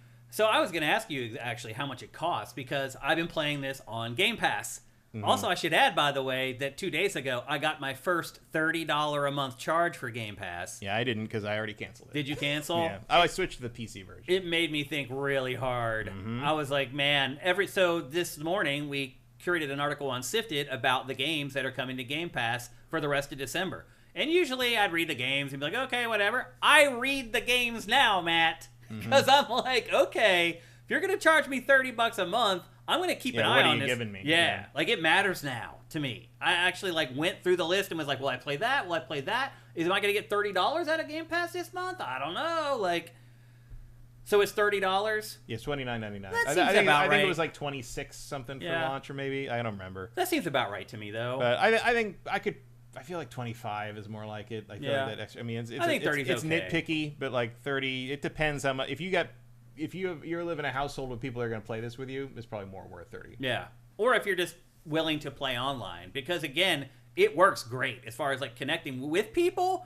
It's just hard to keep the connection. Yeah, I think they'll fix that. I think they'll get that. Should be a quick fix, and hopefully they fix that soon. But yeah, I mean, I had a good time with it. $30 seems about right for me, but. It's hard to say, like in terms of like what's there. I think I thought that was a little much for the Shredder's Revenge as well. Yeah. But also, like, you can also sort of justify it with the production value. Like, it's people don't make these games with this kind of level. The license too. I mean, that costs money. You know. That's true. So that's going to tack $5 probably onto each unit. Yeah. That license. Basically, if you only want to play one beat 'em up this year, play Absalom. Yeah. But if you want to play two. Play this one. Or if you just really love Marvel. If you love Marvel, want to play something familiar. I mean, you're not even listening to us if that's where you are. Yeah, you already got it. Yeah, you've already finished it. Yeah, and you're hoping they put your favorite character in later. Yeah. How did I gotta say, like, I'm really starting to waffle on Game Pass. Mm-hmm. Like, I'm right there, buddy. Like, but I booted it up yesterday, and this was there, and I didn't know how much it cost, but I was like. I'm definitely doing the mental math, the gymnastics now. I paid for this because it's like I like these guys. I want to support them. Yeah. So I got it on PlayStation because it was like that's where I'm going to play with other people and it's being in the living room. Yeah. And apparently there's like weird like screen size problems on the PC version that people are running into. Like there was if you have a 16:10 monitor, apparently it's doing something weird. I don't know. I don't know. I didn't get it on PC. Wow. But I switched. Surprise! But like I said, couch game. If I'm going to play it with somebody, I'm not going to. You're not going to crowd around a computer. Yeah, that's a little odd. I don't know. I switched to the PC Game Pass just because I'm like, well, that's $16 a month, I think. Yeah. And used to be 11. I'm going to use that more, but like 30 is not. Yeah, especially for for the first time. I had a 23, 24 year subscriber streak on Xbox Live. It's over. It sucks, but I'll be honest with you, Matt. It's a big thing that's like giving me pause. I don't want to break the streak. They don't even list anything. I know, it seems so dumb and petty. I don't know why I care about it. I don't know. Well, next year they're probably going to do some like big 25th like anniversary. Like only people have been subscribed for all 25 years. 300 games. No, you get a sparkly frame for your avatar that no one will ever see. Rock and Roll 458 says, Shane, Amazon has Game Pass Ultimate cards for $20 still, in case you want to stack ahead of time at that price until they raise the price again. Thank you. I actually didn't know that. AJ the Legend says this was discounted like $4 when I picked it up yesterday. Yeah, it's on. I think it's 26 or 27 on like Steam for launch on Steam, and I think PlayStation. Maybe PlayStation Plus probably, and maybe Xbox. I don't know. I don't look at Xbox. I don't know. I didn't go into Burger King. I feel stupid over that. Like, I don't want to drop it because I'm going to break my streak. It's so stupid. Like, even if they did give me a sparkly avatar, who cares? I don't know. No one would ever see it because you don't see. It used to be that when you looked at someone's profile, the first thing you saw was that. Right. And now you have to like go 2 screens down to find it, so no one ever sees it. I don't even remember. I completely forgot until like someone made fun of me when I was online with someone like last year. And they're like, "What is your avatar?" I'm like, "Why?" And I look at I forgot that my avatar is dressed as Batman riding a unicorn. That's great. Like you just hadn't like seen if it you so pull long. it up, it's literally me as Batman riding a pink unicorn that flies off at a rainbow. And I'm like, "Oh wow, I don't even remember I did that." Like, well, to be fair, I did play this on Game Pass, and it cost $30. And we're going to talk about a game here in about 10 minutes that I also played on Game Pass, and that game was $10. So got your money's worth. I kind of did. In a way. Because then you start wondering, like, well, if I didn't have Game Pass, would I have actually bought those games? Yeah. Probably not. I mean, I would have bought games to cover for sure, but would I have covered the game we're going to talk about second? Would I have bought that to... No. I only played that because it was on Game Pass, and I had already paid for it. And then once I played it, I was like, oh, this is something I should take to our audience. But I wouldn't have just bought it. So there's all kinds of mental gymnastics you do when you're dealing with Game Pass. And now when it's $30 a month, that's not an insignificant amount of money. So I'm starting to look at things a little bit differently. I'm guessing you guys probably are too. So, and we'll be cognizant of that here on the show. Like we're not idiots. We realize that it's a bigger commitment now for Game Pass, and we will adjust our opinions to address that. So, and I am personally adjusting how I feel about it. I'm sure you guys all are too. You probably just got the $30 charge for the first time, just like I did, and we're like, damn. That's $30 a month. That's a lot of money a year. You know, I think about what I could do with $400, and that's what Game Pass costs a year now. So it's something to think about. And we'll start looking at that, looking at these games from that angle as well. So I think our demands... It used to be like, are you going to buy 3 games a year? Then it pays for itself. Yeah. And now it's like... Am I going to buy 8 Xbox games? No, it's like who buys 3 games a year, you know? Right. It's really changing. So anyway, there you go. That's Marvel Cosmic Invasion. We both like the game. Matt feels it's a little bit overpriced. I thought it got a little bit repetitive and boring over time. But again, if you've ever played a beat 'em up, you know what you're getting yourself into. Yeah, and it is more... There's more to it than like kind of the classic beat 'em ups, which was just like punch, special move. Yeah, like, I agree. Like there's more to there. But again, if you played Shredder's Revenge, you know what you're getting into. And if you haven't played Shredder's Revenge, what's wrong with you? Yeah, I actually haven't. I played like an hour of it or something. It's real good. Yeah. It's super good. I mean, again, it's the license can interest you or disinterest you. It depends. But if you like beat 'em ups, Shredder's Revenge is one of the better ones of the modern era.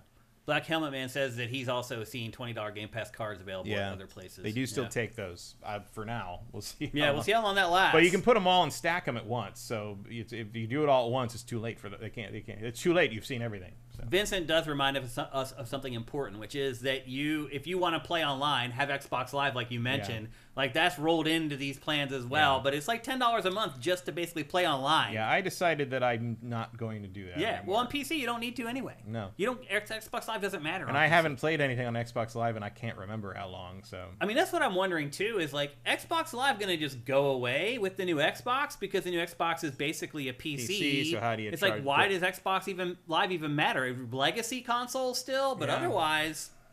Yeah, you're playing a weird game at that point. We'll see how it all shakes out. And it's not worth that. I mean, meanwhile, like Nintendo charges $20 a year. A year. I know. And it's like it's nothing. Like I know. I don't cringe when I re-up Nintendo Switch Online every year. No. I look at it, I'm like, okay. I ended up going for the higher thing for the extra console, the extra retro console. So I'm like, you know what? That's every year. I mean, it's still cheap. Yeah, it's still cheap when you think about it a whole year. Especially compared to like what streaming services are charging and stuff. Like, it's like, okay, so on one hand you want to give me a bunch of Star Trek shit I'm never gonna finish, and on the other hand you want to give me Ocarina of Time. All right, I'll take that. I'll take the second one, thank you. Because you said last week prices never go down once they go up. What they're gonna have to do is once playing online isn't a value part of Game Pass anymore. They have to find something to backfill that value with something. Yep. They have to give you something to make up for that because they're not going to lower the price. And the propaganda's already started on that because there's what was it, Washington Post, I think, ran a story yesterday or the day before that said, literally the headline is, here's why you might not want prices to come down again. And it's just like, and the whole thing is an argument about, if prices come down, and then you get stagflation, and I'm just like, fuck you. Fuck you, paper owned by Bezos. Like, we know what you're doing. Was that a Washington Post? It was something. It was one of Bezos's papers. That's horrible. And it was just like, God, you fucking slime. It really is. Yeah. Like, people can't afford their fucking food. Yeah. No one's out here wanting TVs cheap. They want to be able to get as many apples as they used to buy. Did you get anything from Black Friday or Cyber Monday? I got a couple of like Magic card storage boxes for like 40% off. I got a new. That was about it. I got a new Sonic Care toothbrush. The timing. I have one of those. The timing was perfect. My toothbrush died 2 days ago, and they had a new Sonic Care one for $25. And I got that, and that was it. That's the only thing I got for Black Friday or Cyber Monday. I don't. Everything else was 15% off, 20% off. I'm like, I don't care. Oh, I got some magic tricks that were discounted for Black Friday. Oh, really? Yeah. That's cool. Some magic supplies stuff. That's awesome. When are you going to do a magic trick for us? Not for a while. Are you practicing, though? Some. Yes! But you're not going to be able to see it. I'm not going to be able to do it here. The camera angles are I guess it depends, right? Yeah. On if you're doing sleight of hand or whatever you're working on. But, wow, I can't wait to see that, Matt. That's cool. Yeah, come back in a year. Okay. I will. I'll remember that for sure. All right. That's it for Marvel Cosmic Invasion. Next up, we're going to talk about the Analogue 3D, and I know you're probably groaning right now. You guys just talked about this last week. Well, Matt did give me, like, the most freaking awesome gift that I've got in, like, forever. And, of course, I was going to go home and play it. And play it, I did, Matt. I literally, all I have done for the last week, other than Marvel Cosmic Invasion and another game we're going to talk about in a minute, all I have done for the last week is play the Nintendo 64. Oh, okay. This is B-roll of them. This is their trailer that they I was going to say, first. wow, your game cartridges are very clean. Actually, my game cartridges are really clean. Like, I have taken very, very good care of all my N64 stuff. I thought I had two, but there's some dirty-ass cartridges in that box. I had one cartridge that wouldn't play, and I used a Q-tip with some rubbing alcohol, and it turned the Q-tip black. Yep. Just like it did for you. All my other carts were pristine. Yeah, most of them were fine, but Mario 64 was just a mess. Like, I have everything. I have all the inserts. I have the cartridges inside the plastic bags that they came in. My N64 I mean, that could have been from putting it in someone else's dirty N64. No, you're right. It just pulled it off. Yeah. You're right. It totally could have. And I just played the N64 library pretty much this entire week. The first thing I will say is that this thing is freaking awesome. It really is freaking awesome. If you like the N64, and I'm not saying love, if you like the N64, I would recommend getting this. And just get rid of your old N64. There is no reason for you to own it ever again. The actual physical N64 that you bought in 1996 or 97 or whenever you got your N64, you don't need that anymore once you get this. So there are... But first you have to get this, which is not easy. Because it's all sold out right now. It's sold out again. The second production wave is already sold out. Yeah. But they will keep making more. I wonder how many of these they'll sell ultimately. You think they'll hit a million? Nobody knows what their numbers are on production numbers. I wonder. They've never said. It'd be interesting to get that data. I'd like to see I would be I'd be surprised if they've made more than like 20,000 of any of their individual systems. Even the Pocket? Yeah, they're a pretty small. I'm surprised. Pretty small operation. I don't know. I don't think there's any hard numbers on that, but I think you're talking in the thousands. Okay. These are not common items. Well, going through this library, it was just like a nostalgia trip back to like 20 or 30 years ago. I started remembering where and when I bought every game. I started going through my boxes. I found receipts. I had a receipt for Body Harvest launch day, October 21st, 1998. I had receipts for these games. 2 years late. Yeah. I had receipts for almost every game inside the boxes. It was interesting to go and look and see that I had bought all the games on launch day. I went through all my old Japanese games, realized that I spent $95 for Sumo 64 back in like 1997. So I was Don't look up what that is today. I don't know. It may be worth something because it's just so obscure or whatever. But like, I was running a gaming website and I needed content. So I was going to the local stores that was importing games and I was overpaying for games. Like I got Wave Race 64, the Japanese version, because it came out in Japan like weeks earlier than the US version. And I whooped that game in Japanese. So it was just this awesome nostalgia trip. I remembered so many people that I knew from game stores in Philadelphia, people that I gamed with in Philadelphia. I started remembering them. Like, it was just awesome. It has been a truly incredible week. And all thanks to you, Matt. I started calling and texting people that I used to play games with, like, hey, how are you? Like, it's been awesome. I also realized that I think I might be one of the world's foremost N64 experts. I really think I might be. Because I remember back when I started doing this, my motto was Matt Casamassina. I was like, whatever he's doing, I need to do it as well as him or better than him so I can get a job doing this. And Matt Casamassina, he doesn't get the credit that he deserves. He kind of created like modern game journalism, like what the day-to-day of the job is, how do you create content every day for an online audience. Like, people don't give him the credit that he deserves. He established like all of that. And so I watched I don't know if I'd want that credit to some degree, but... that's fair. But anyway, I just watched him and I emulated him and tried to become him. And to be him and to be as good as him, you had to just be up to your neck in the Nintendo 64. And I was. I knew everything about this platform. I knew things that may come true, that never came true, that did come true. And it was like him and I in 1997 or 98. I would say he and I were probably the two foremost experts on the Nintendo 64. And all that information has just come rushing back, playing these games. Some of them I only played for like 2 minutes or whatever. But it was just enough to remember, oh, I remember this part of this game. And like, if you had just asked me before you gave me this, Matt, tell me something about Blast Corps or something. I'd have been like, well, it's just a game where you drive big trucks. But as soon as I started playing it, I started remembering, oh, this vehicle does this. That vehicle does that. This is good for this mission. And I had forgotten all that until I put it in my hands and started feeling the tactile sort of element of playing video games. So I have had an amazing week with the Analogue 64. I'm not done. I'm still enjoying the hell out of this. World Driver Championship, Matt, is incredible. Incredible. It came out at like the end of the N64's lifespan, and it literally mops the floor with Gran Turismo. But it came out late. Nobody cared anymore. I started playing that. I got sucked into that and kept playing it. Like, but then there's other games that are terrible. Like this game. Like this game was hugely popular. It's awful. It is a terrible game. Is it Snowboard Kids? Yeah. It sold millions of units. It's really bizarre going back and looking at all these games and playing them again and remembering like when I was running street level gaming and like saving up money to go to E3 1999 where I had to go and see all, like, just all of it came rushing back. And it's all thanks to you, Matt. Like, I truly had an incredible week because of you. Thank you. Like, I can't even put it into words how awesome this week has been. You're the biggest N64 person I know. So I was like, well... And a lot of times I do tend to get two of those things, the analog things, because I can usually find someone who wants them. Yeah. And in this case, I was just like, well, there's only one person that's going to get this one. You definitely chose wisely. And like, so there's a bunch of different display modes. And Matt, after messing around with these for a week, I have settled on clean as a setting that I use the most. Like, so is this your footage? It is, yeah. Okay. So there's like I don't really have a preference. Yeah. Like I tend to leave it on the first one, the like BVD the BVD or whatever. Yeah.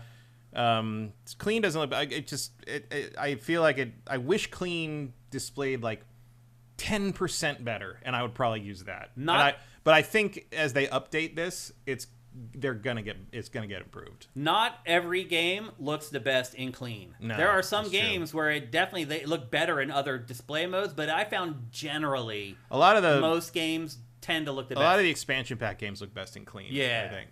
But like Ocarina in clean, like Link's face is deformed. Yeah. Like you lose the detail a lot of times. Yeah. Like basically anything, I would say anything that came out in 99 or after looks better in clean. Maybe. Yeah. Like it definitely looks better in clean than the previous ones look in clean. Yeah. And this upscales to 4K, and you really notice the difference in 4K when you're playing an expansion pack game. Yeah, oh, for sure. Like playing Turok 2 or Perfect Dark, it pops. Yeah. Like big time off of the 4K or like screen. Going from Shadows of the Empire to Rogue Squadron. Right. Which is like, oh, wow, it's a night and day. It is, yeah. So I am just way impressed with this. If you're an N64 fan, don't even think twice. Majora's Mask looks really good. It does. Yeah, it really does. And it was just interesting going game by game and seeing how it handled things. Like, I had a couple issues I had a couple games that like I had to put in a few times for it to read. Yeah, it doesn't like the auto detect of what it is. Sometimes it's just like unknown. So yeah, like, but you put it back in, then it'll read it sometimes. Usually. I never had any crash issues or anything like that. Like I like the controller. I'm gonna flip back to our cameras here just for a second. You might want to catch up on the chat. Okay, it's been paused. I like the controller. Let me scroll down on the chat here. I'll show it to you guys here so you can see it a little better.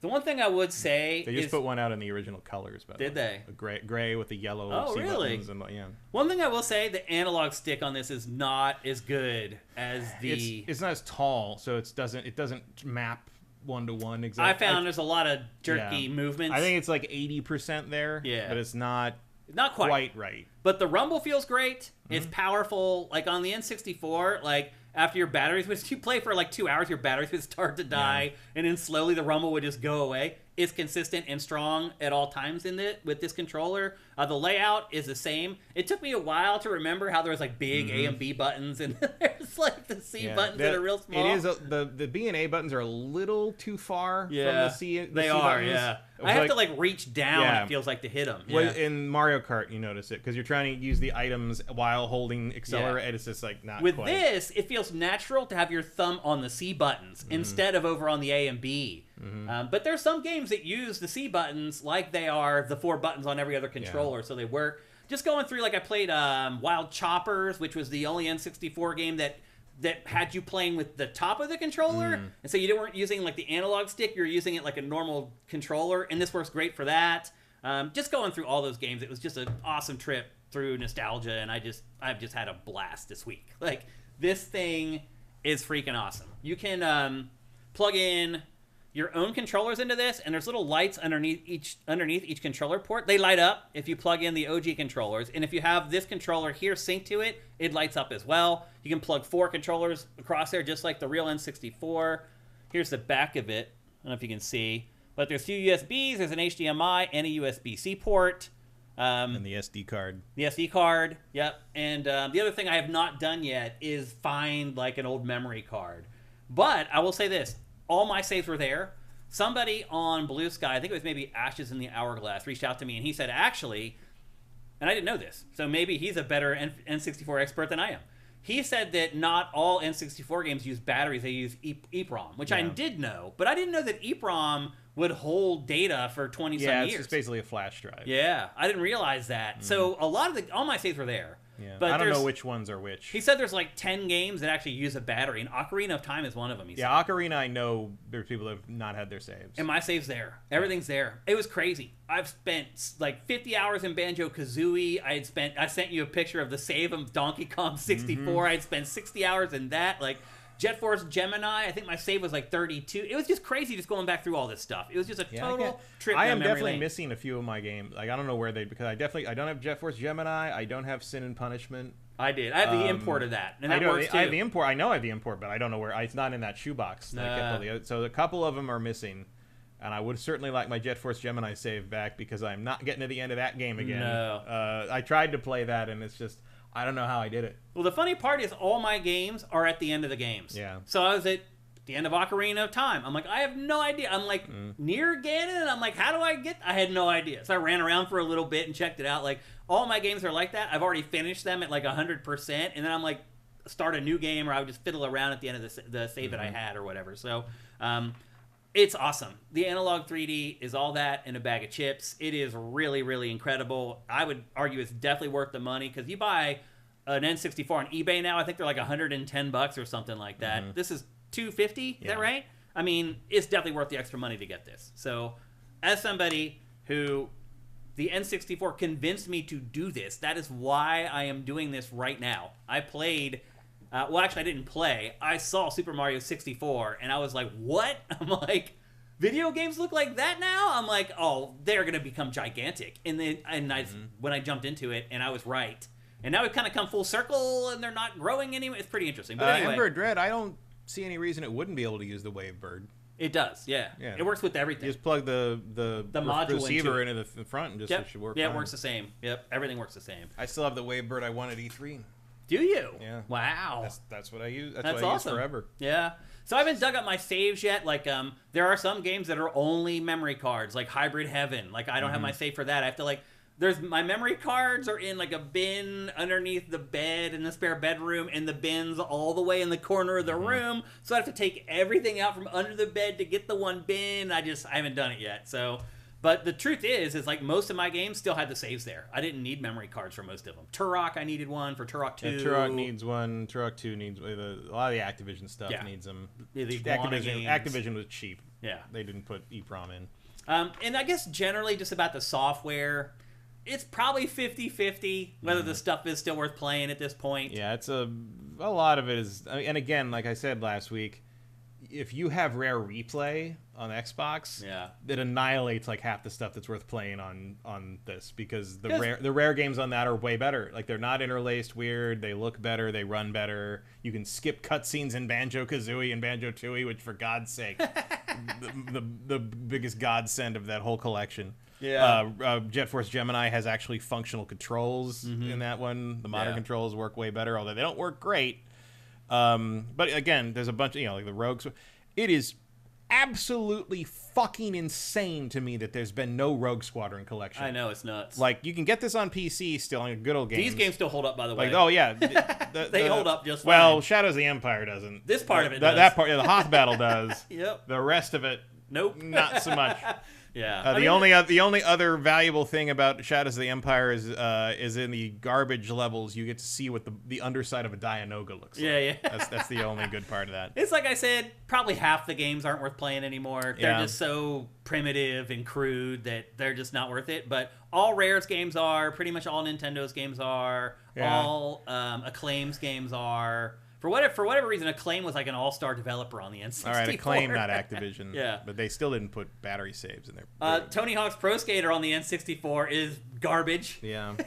Complete and total garbage. And there's like little almost stunt things where it's like, it's cool to see that Resident Evil 2 works on it. But it's by far then the audio worst sounds like of you're listening to a tin can. Like, why would you ever do that to yourself beyond that? Yeah. Again, the Turok, again, it's fun to see the Turok games, but there's there's remasters of the Turok games that you can buy now that are way better and play like a normal first-person shooter, so you're not like trying to, I couldn't even jump on boxes properly on Turok 2 when I put it in this. You know what? I got hooked on Turok 2. I started playing it and I kept playing it. I got hooked on it and kept going. Well, I switched over to my Xbox version of it and just played that because I can use the analog stick properly. It was interesting trying to remember how the controls work in all these games, because GoldenEye is different from Turok. Yeah. Like Turok, you move with the C buttons. You move forward and back with C, and you strafe left and right with C. In GoldenEye, you turn left and right with the stick, but you look up and down with the C buttons. Yeah, so you're mostly auto-targeting. Yeah. Although you can swap that if you want. I had friends who swapped them and aimed with the stick and ran with it, but I could never play it that way. I couldn't do it that way. I just had trouble aiming properly with the stick with Turok on this. And then, like, it is very jittery. It's like you just barely tap it. Well, because these guys will kill you in 5 seconds, and like you they're gotta always headshot running them. At you. And I remember when I played that back in the day, I could headshot guys like that. I mean, these guys, I could you take whip them out up the before bow they got and to put me. it right in their and eye I'm like, socket.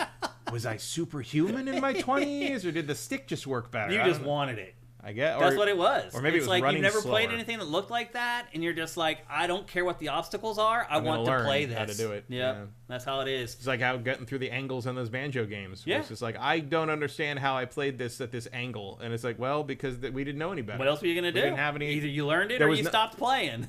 We've just been spoiled by how well everyone's figured out how to present things in 3D since then. That was the first generation. Nobody figured it out. Zelda, Ocarina of Time, Zelda invented looking at things properly. Like, that's how much they had to reinvent the wheel. Yeah. So anyway, Analogue 3D is freaking awesome. Again, if you're an N64 fan or if you're just a collector, once you get this, you will not need an N64 again. Yeah. Like, this is it. This is the end of the line. Any excuse to play through Ogre Battle 64, Person of Lordly Caliber again. That is a great game. Yeah. That is a really, really great game. That was one of my first reviews I ever wrote. Was it? Yeah, my first review ever was Grandia 2 for the Dreamcast. But like my second or third was Ogre Battle 64. Those carts are worth a lot of money if you have one.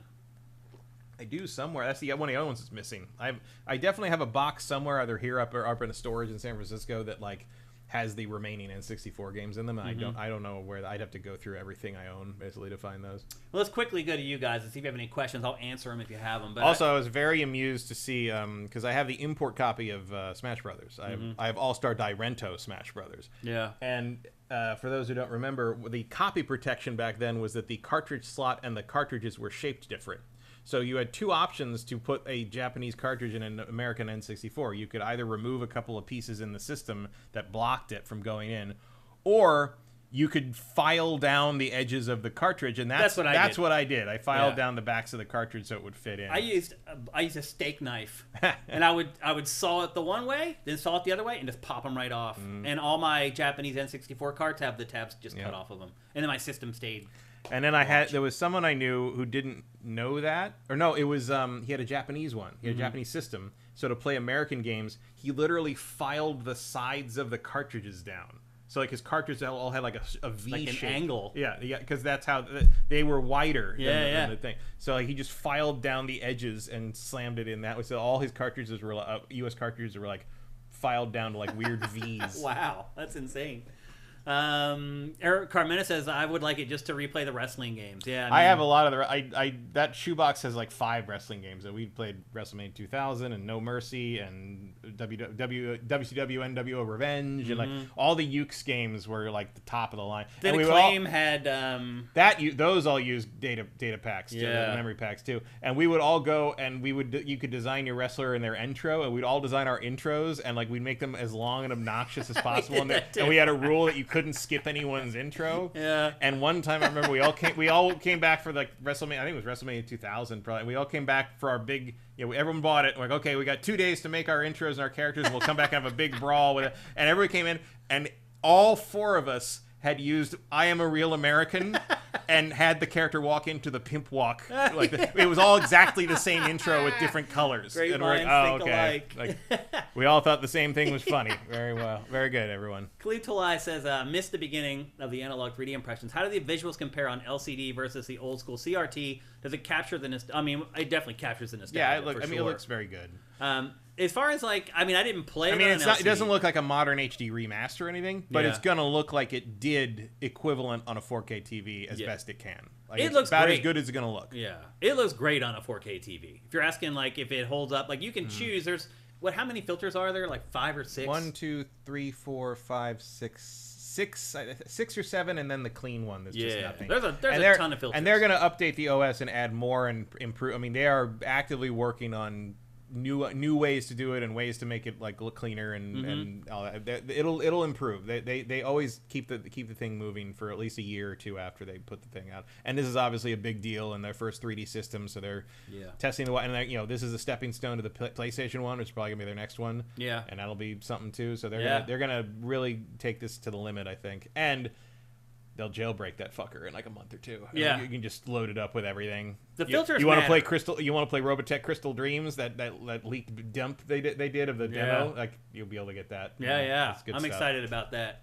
But yeah, I mean the filters matter. Like they make a difference. Like when you switch between them, you can see it. It's not like you're like, wait, that looks the same. They're all like a lot. A lot of them are just different ways of rendering the output, and like some of them are taken from mods made by users in the emulation community, and like you'll see like a couple of them are like named after the person who like did it or whatever, and they're all just different ways of tackling it. You can mix and match between the different filters and different rendering options. You can auto change the overclocking so you can make things run smoother. There's a lot of things to tweak, and there's going to be more things to tweak as they continue to update the advanced options on that. So it's freaking awesome. It's good stuff. It's really cool.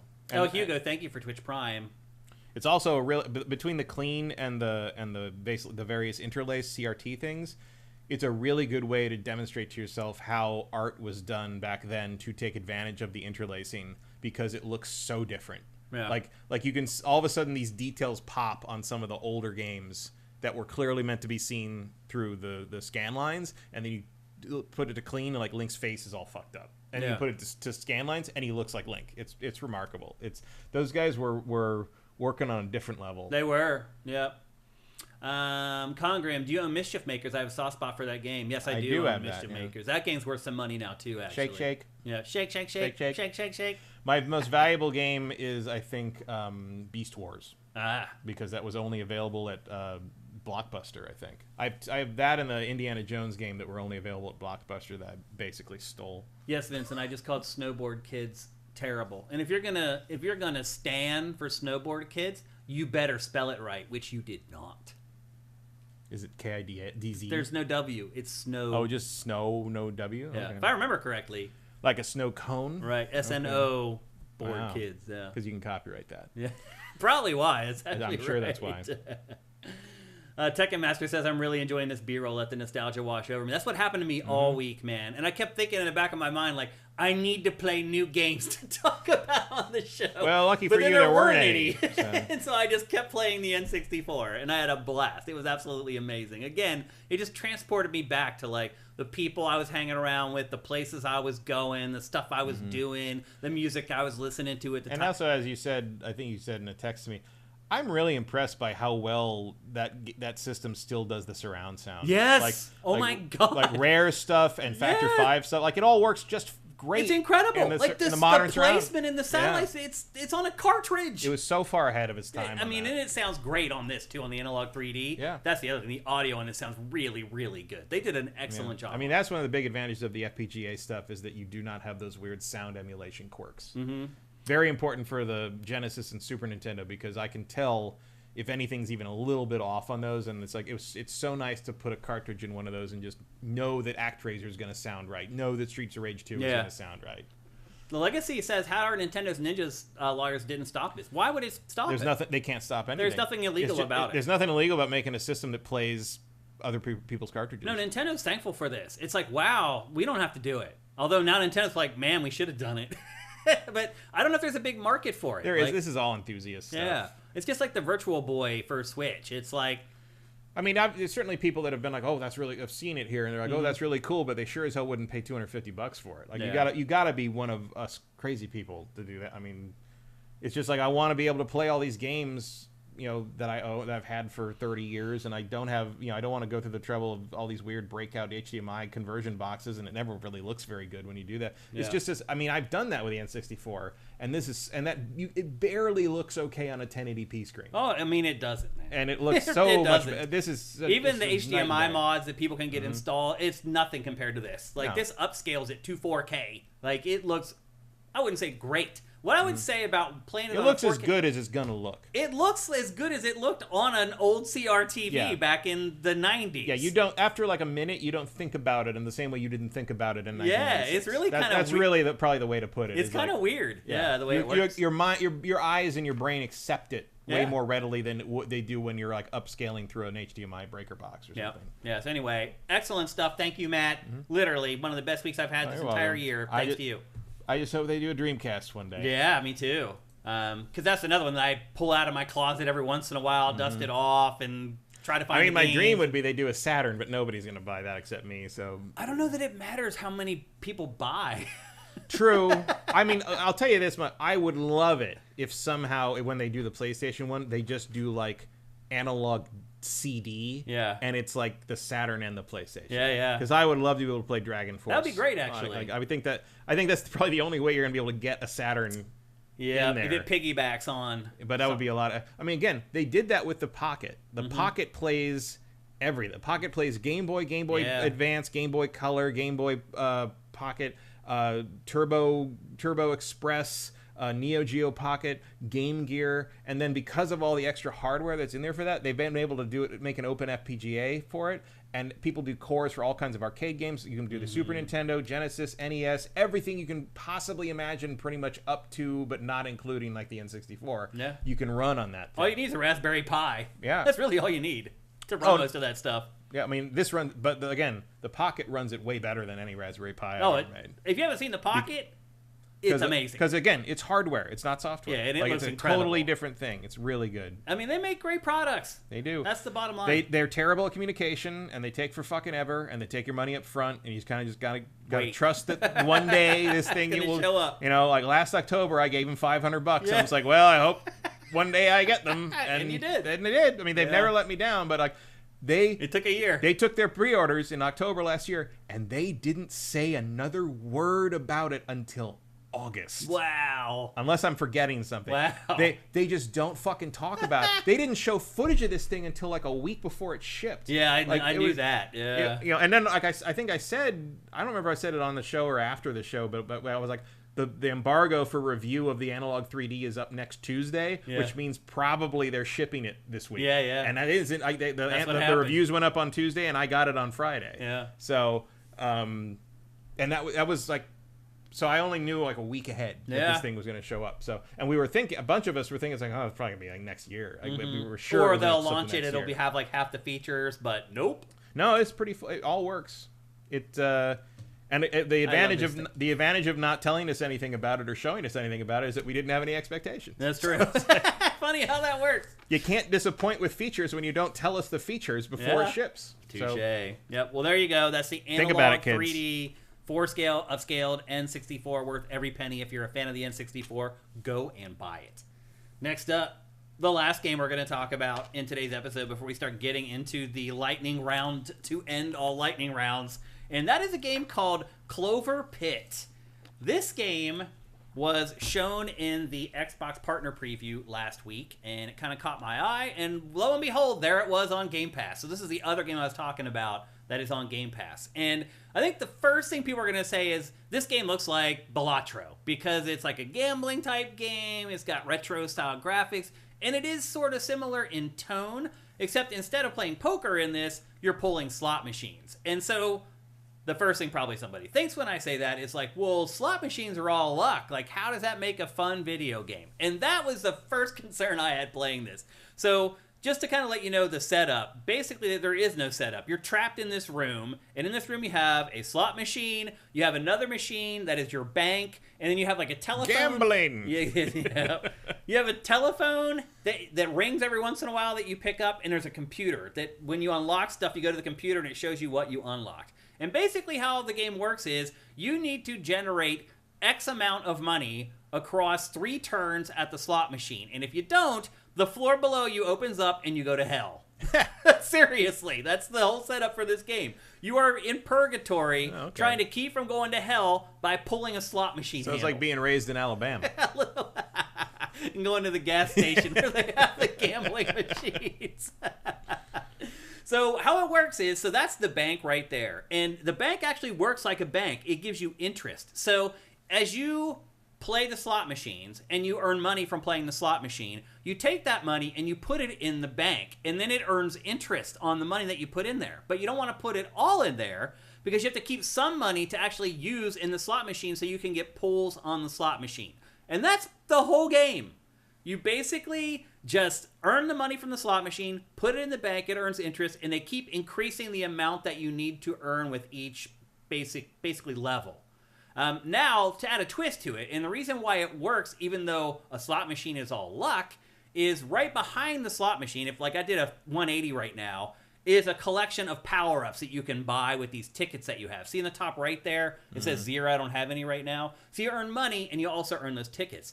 You use those tickets to buy power-ups. And the power-ups will say, oh, triple the value of the cherry icon, or the crown icon is more likely to pop up, or the 7 is more likely to come up, or whatever. And they're basically buffs that you assign and engage while you're playing the slot machine. So as you're about to pull, like the stuff that you have equipped will like fly into the screen and do its thing. And it will give you, there's what I'm talking about. So these are the things that you can buy, the lucky charms that then affect the actual pulls over on the slot machine. So some of those power-ups are crazy. Like you'll pull the handle and it'll look like you got nothing and it'll just start going berserk and it'll just start adding all these lines up that you've connected, blah, blah, blah, and go boom and give you a ton of money.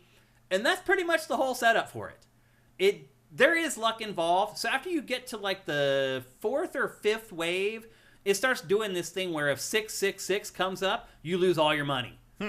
And that sucks. All the money that you have in your pocket. So once you get to that point of the game, you start being very careful about how you're managing your money. You're basically trying to make sure you put all your money in the bank before you go to pull the handle. But there are times where you get to like your 7th pull and you have a ton of money that you've won and the 666 comes up and you lose it all and you lose the game. The game can definitely decide whether you win or not. And that is one thing I typically don't like in video games in general, is just that random factor of it's going to be like, you know what? You're not winning this time. And there's some element of that. Like, there's a couple times I got the 666 and I was like, oh, you dirty dog. Like, you just basically said you're not going to win. There's a little bit of that, but I do feel like if you use the power-up smartly, you can mitigate the chances of getting burned by the 666. And then the phone on the wall there to the right, it rings once every, like, 2 rounds or whatever. And if you pick that up, you can choose from 3 different buffs there as well that will help you gain more money. So that's another way that you can kind of manipulate the odds of the slot machine to increase your chances of winning. So that's pretty much it. It's CloverPit. It costs $10. It's only available for PC and both Xbox consoles right now. My guess is eventually it'll come to everything else. But as I said earlier, it's also on Game Pass. So if you're smarting a little bit over the new $30 charge for Game Pass like I was, maybe go give this game a play. And that'll knock $10 off of that $30 for the month. But I found that, like, so I was playing Ball Pit. Have you been playing that, Matt? Yeah. I got kind of hooked on that, and I played that for like a good 2 weeks. This took over for Ball Pit for me. As the game that I just pick up and play for a little bit while I'm waiting for my wife. Well, it is also have pit in the name. So. Yeah. And there's a pit in this as well, that you fall into the pit of eternity or whatever. So this is a really good distraction.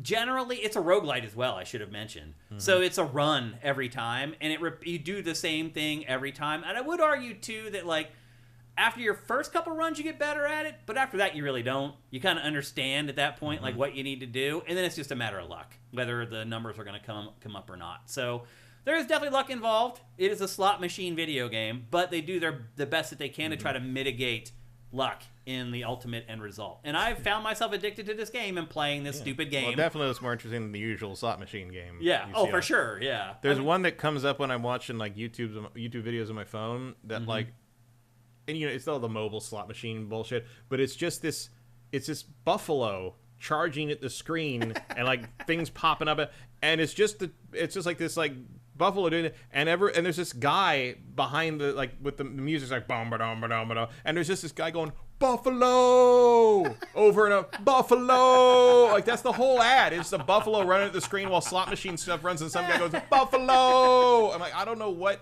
Matt, there are some shorts that I come across on YouTube that literally just blow my mind. I'm just like, this is obviously made by AI. It is just so random and weird, and there's just clips thrown in there that have nothing to do with what the words are saying, and it's just madness. Advertise Raid Shadow Legends to me one more fucking time and see what happens, motherfuckers. Yeah. So anyway, this is CloverPit. Again, it's only available for PC and Xbox. Give you this character right for free at the end of this. I'm gonna give you these hands for free at the end of this fucking ad, dude. Like, what do you?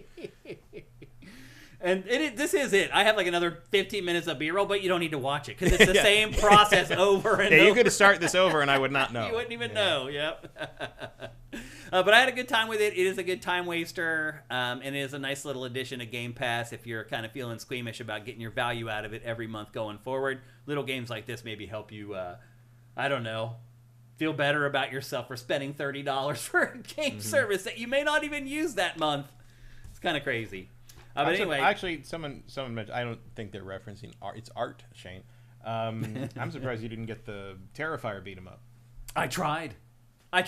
So I contacted the PR company. They sent me an email saying, "Hey, we're repping Terrifier, and here's the release date trailer and all this." So I email him. I'm like, "Hey, like I'm a big fan of the movie franchise. You know, I don't know if you know me. I've been covering games for a long time. I'd love to give this some coverage or whatever." He writes back. He's like, "Go to this place and put your stuff in, and we'll get you a code or whatever." So I did that. I replied to him immediately, said, "Done. Thank you very much." Never heard from him again. So I replied, and I'm like, "Hey, what's going on with this?" He's like, "Oh, we have a deluge of requests for this game." And I was like, "Okay, all right." I've not seen a single review for that game. I haven't seen anyone talk about it. No one's covered the game. I don't know if that guy's asleep at the wheel. Like, I think it was an agency. It wasn't an in-house PR person. And I think that guy's just collecting money and not doing the job. I seriously think that. I have not seen a single outlet review that game. Not one. I can't recall that either. No, actually, now that you mention it, no, I haven't seen any. So I tried. I was on it, man. I was like, oh, I want to play it. And I knew this was a slow week as well. I wanted to get it in today. Nope, didn't happen. So good luck trying to find a review of that game. which is it's also a beat 'em up. But it's like really gory and crazy. Like I just wanted to play it just to see, you know, almost like morbid curiosity. So we are in a beat 'em up renaissance. yeah, it feels that way for sure. All right, well there you go. That is CloverPit. All right, next up, CD Projekt Red starting to feel a little gamey, Matt. Sure. It felt like CD Projekt Red was one of those studios where you just never heard anything from them, like ever. They were very tight-lipped. They were over in Poland. You never really saw them at events or whatever. They're getting real chatty these days. They release. Stop talking and finish the game. Seriously, they put out statements almost weekly on something. Like last week, they put out a statement on Cyberpunk 2077 about how it had passed The Witcher 3. Did you see that? No, I didn't. It has outsold The Witcher 3. Cyberpunk 2077. Well, that was last week. This week, CD Projekt Red puts out a statement saying that it is going to release 3 new Witcher games in the span of 6 years.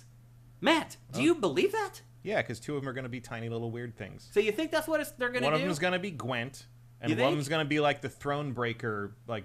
You think they're going to be like little indie spin-offs? 2 of them will be that, and the other will be Witcher 4. Yeah, absolutely. Interesting. I don't think that's what people are expecting. Well, people are stupid. Because that's what they already did. Yeah, they have done that They before. released 3 Witcher games in the span of 6 years already. It was Witcher 3, Gwent, and Thronebreaker. Yeah, I don't think anybody thinks that that's what they're talking about. Well, that's what but they're you're talking probably about. Right, though. I assure you that's what they're talking about. Because there's no other way they could do it. It's impossible. No. Also, the verbiage that they use in their statement was not clear. Like, they should have made it clear. Like, and some of them are going to be smaller, indie-ish. I mean, they're technically correct. They are 3 games. Right. But, like, they're not making Witcher 4, 5, and 6. It feels a little disingenuous the way that they stated it, but I hear you. That's probably what's going to happen. They definitely should not assume people are not idiots. Yeah. You got to be clear about those things. How would you feel about them splitting up a gigantic Witcher game into, like, 2 or 3 parts? So each part's 20 or 30 hours instead of having a big, like, 90-hour epic. Would you be okay with that? Yeah. I don't know. I don't really care. It wouldn't matter? They wouldn't do it. Like, what would you don't that think be? so? No, not at all. Just to get games out more frequently. The only other thing that this could be is the remake of the first game. That's true. The cons they've had on the shelf forever, because like that game, the first 2 games do kind of desperately need remakes. I agree. So that could be that. It could be remakes of 1 and 2. Yeah. I think that would be probably a welcome thing. Maybe it's that, The Witcher 4, and then like a little indie-ish thing. And that they could probably do. Yeah. There's bandwidth for that. Because it feels like they've been working on the remake of the first Witcher for a while. I'm not saying that to like slag on like Thronebreaker or anything. Thronebreaker's great. Yeah, like, it's a great game. Like it's a Gwent game, but it's like a almost like a map based RPG with like choices and like choose your own adventure stuff, and you play Gwent in between. Yeah, things. I remember the game. It's really good. Yeah. Really, really good. Like, and no one really noticed it. I mean, there has been a big Witcher. I mean, there have been 3 Witcher. There's the 3rd Witcher board game Kickstarter of the last 3 years is happening right now. It went live like this week. Yeah, I saw that. They put out an unmatched set of Witcher is everywhere again. And, the new season came out. Like, they are definitely making an effort to keep the Witcher like present in the zeitgeist. I don't know if it's working, but it hasn't gone anywhere, despite the fact that game's 10 years old. Yeah, yeah. I think you're right. We're not going to be playing this till 2030, I don't think. Even on SIFTD, like, as a community, we struggled to figure out, like, what CD Projekt Red could be talking about. Like, we were all, like, in the comments, we're like, how? No. Like, this is not possible. It's going to be, like, it's going to be, like, spin-off stuff, like Thronebreaker or Gwent, I mean, or some updated something Gwent. like that. Or it's the other thing, card game wise, they put Gwent out as a actual card game. Yeah. Like a real thing. Very cool. I mean, I got it for the art. It's because when you play, it's the same game as in Witcher 3, not the expanded, changed one they did for like the standalone game. And let's be honest, that's not a very balanced game. No. Playing against another person, it's like, okay, so I'm going to play the Nilfgaard deck, and that means I win. Basically, it's like there's only so many things you can do with it. But strategy. But my hope would be that it's remakes of 1 and 2, or at least 1. Like 1, I mean, I love all the Witcher games at the time. I was the big advocate for The Witcher when they were first making it, and everyone at the show would make fun of me because The Witcher is a funny. Or didn't know what it was. Didn't know when we knew what it was. I got a demo of it in the back of BioWare's booth that he threw. They were showing off Neverwinter Nights and all this stuff, and there was like one lonely game. Polish man showing this like weird thing that named after a word that I didn't I'd never heard before. Yeah. And like I'm like, oh, that's really cool. That's and then, years later it finally came out, and I was like, that was my whole. I was an evangelist for The Witcher at that show, and like this the only reason it got reviewed, I think, was that I wouldn't shut up about it. To the point that every time people would go to Gamescom, they'd always bring back all the Witcher stuff they could find for me. Because, like, here's all the Witcher stuff. I'm like, oh, thank you. I'm glad I didn't have to go to Europe to get that. You had a good eye. You spotted something. But I went back to try to replay the first game, like, 4 years ago. And it's not even worth it. It's very, very hard to step back into. And Witcher 2, Witcher 2 is still good, but it's real hard. It's janky, and the combat doesn't make a lot of sense in a modern sense. It's hard. It's one of those games is like super hard at the beginning and it gets super easy by the end, which is like because it's so it just breaks punishing early on, and then like once you get a couple of like defensive moves and a couple of like buffs to his offense, like you're never getting touched. It's a satisfying sense of progression, but by the end of the game, you're like, I remember when this was tough. So but it's such an essential story to where he is in 3 that it's so weird that there's no easier way to, because I don't think that's not even on PlayStation. Yeah. It's just Xbox 360 backwards compatibility. Which is crazy. So I think it would be very worth their time to do remakes of 1 and 2, and then you could sell it as a trilogy pack forever, basically, and then move on to the new thing with Siri. Okay. That would be my hope. My feeling is it's going to be like Gwent 2 and Thronebreaker 2 or follow-ups. And then The Witcher 4. And then Witcher 4. Yeah. Okay. Next up. So, Sega this week was lamenting the poor sales of its new games. Right now, just 17% of Sega's revenue is coming from the sales of new games. Sounds like you might want to start repackaging some of those Shinobi games, sons. Do you think that is unique to Sega, or do you think that that's something that probably most publishers are dealing with? I think that's probably unique to Sega. Do you? Because part of it is like, what are Sega's new games? Yakuza and Sonic?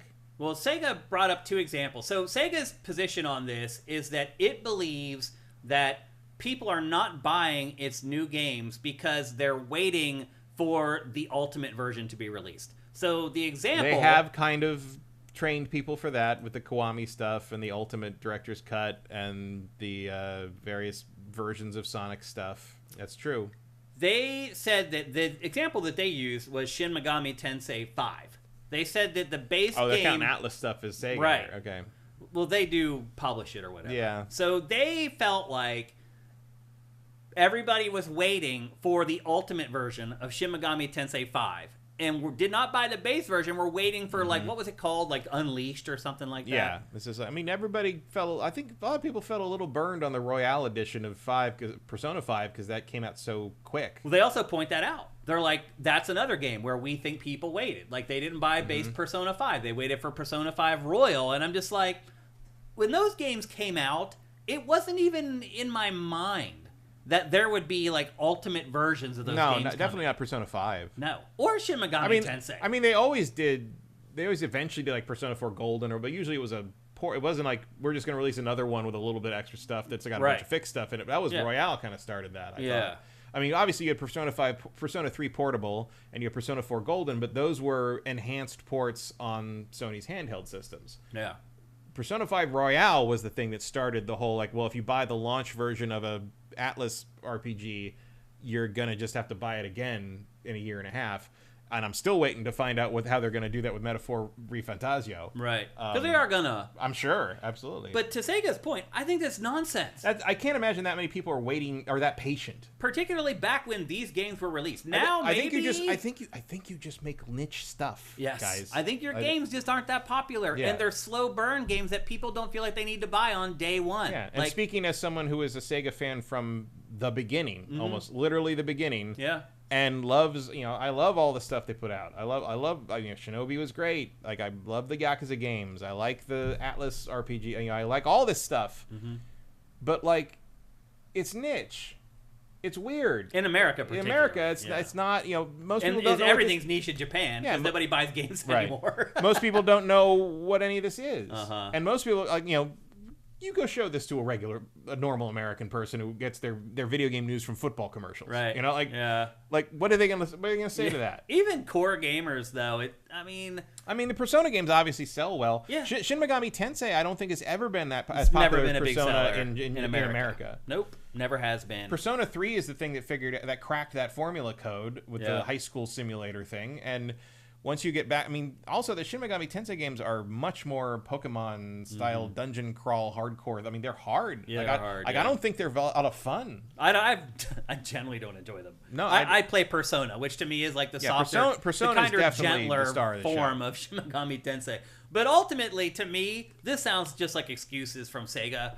I would like to see like how other publishers are doing as far as new game sales, because I'll just say this, like, so when they say new, so what do they mean by new game? They're saying like when we put out Persona 5, right? People waited to buy it. But what? So when does something become old? Is what I'm saying. They didn't like what establish that. So what are you counting as old games? Something that came out last year, or like they didn't say, or like retro collections from like the Genesis. They just said that they think when they put out games that their fans are saying to themselves, "I'm not going to buy this now. I'm going to wait because I know Sega is going to put out the ultimate version of this in a year or 2 years. I don't think and I'd rather buy that." I'm sure there's some people that do that. I've definitely seen some people say, like, when Persona 6 comes out, I'm not going to play it until the director's cut comes out, basically.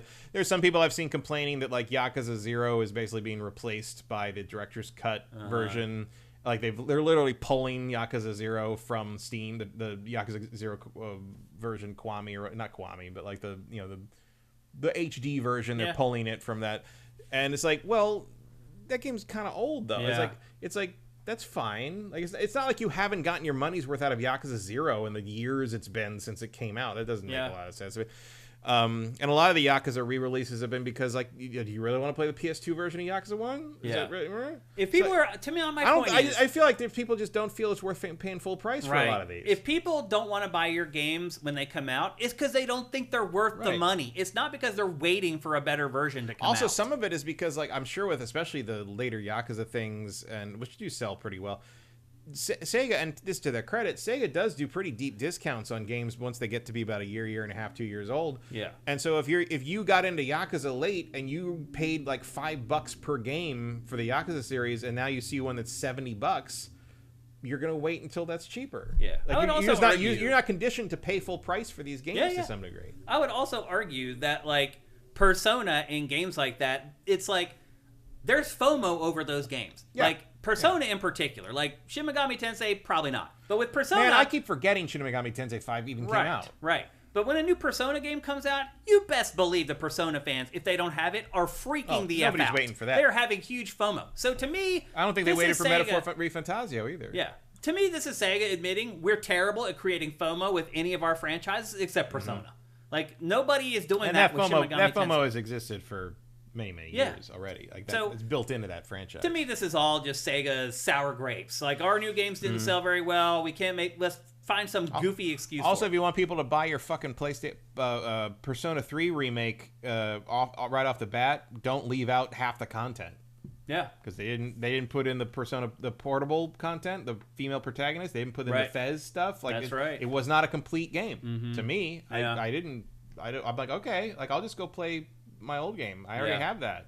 I would like to see other. They had a PlayStation 3 portable version on PlayStation 4. Yeah, like, it was already there. Why don't you just fucking finish it?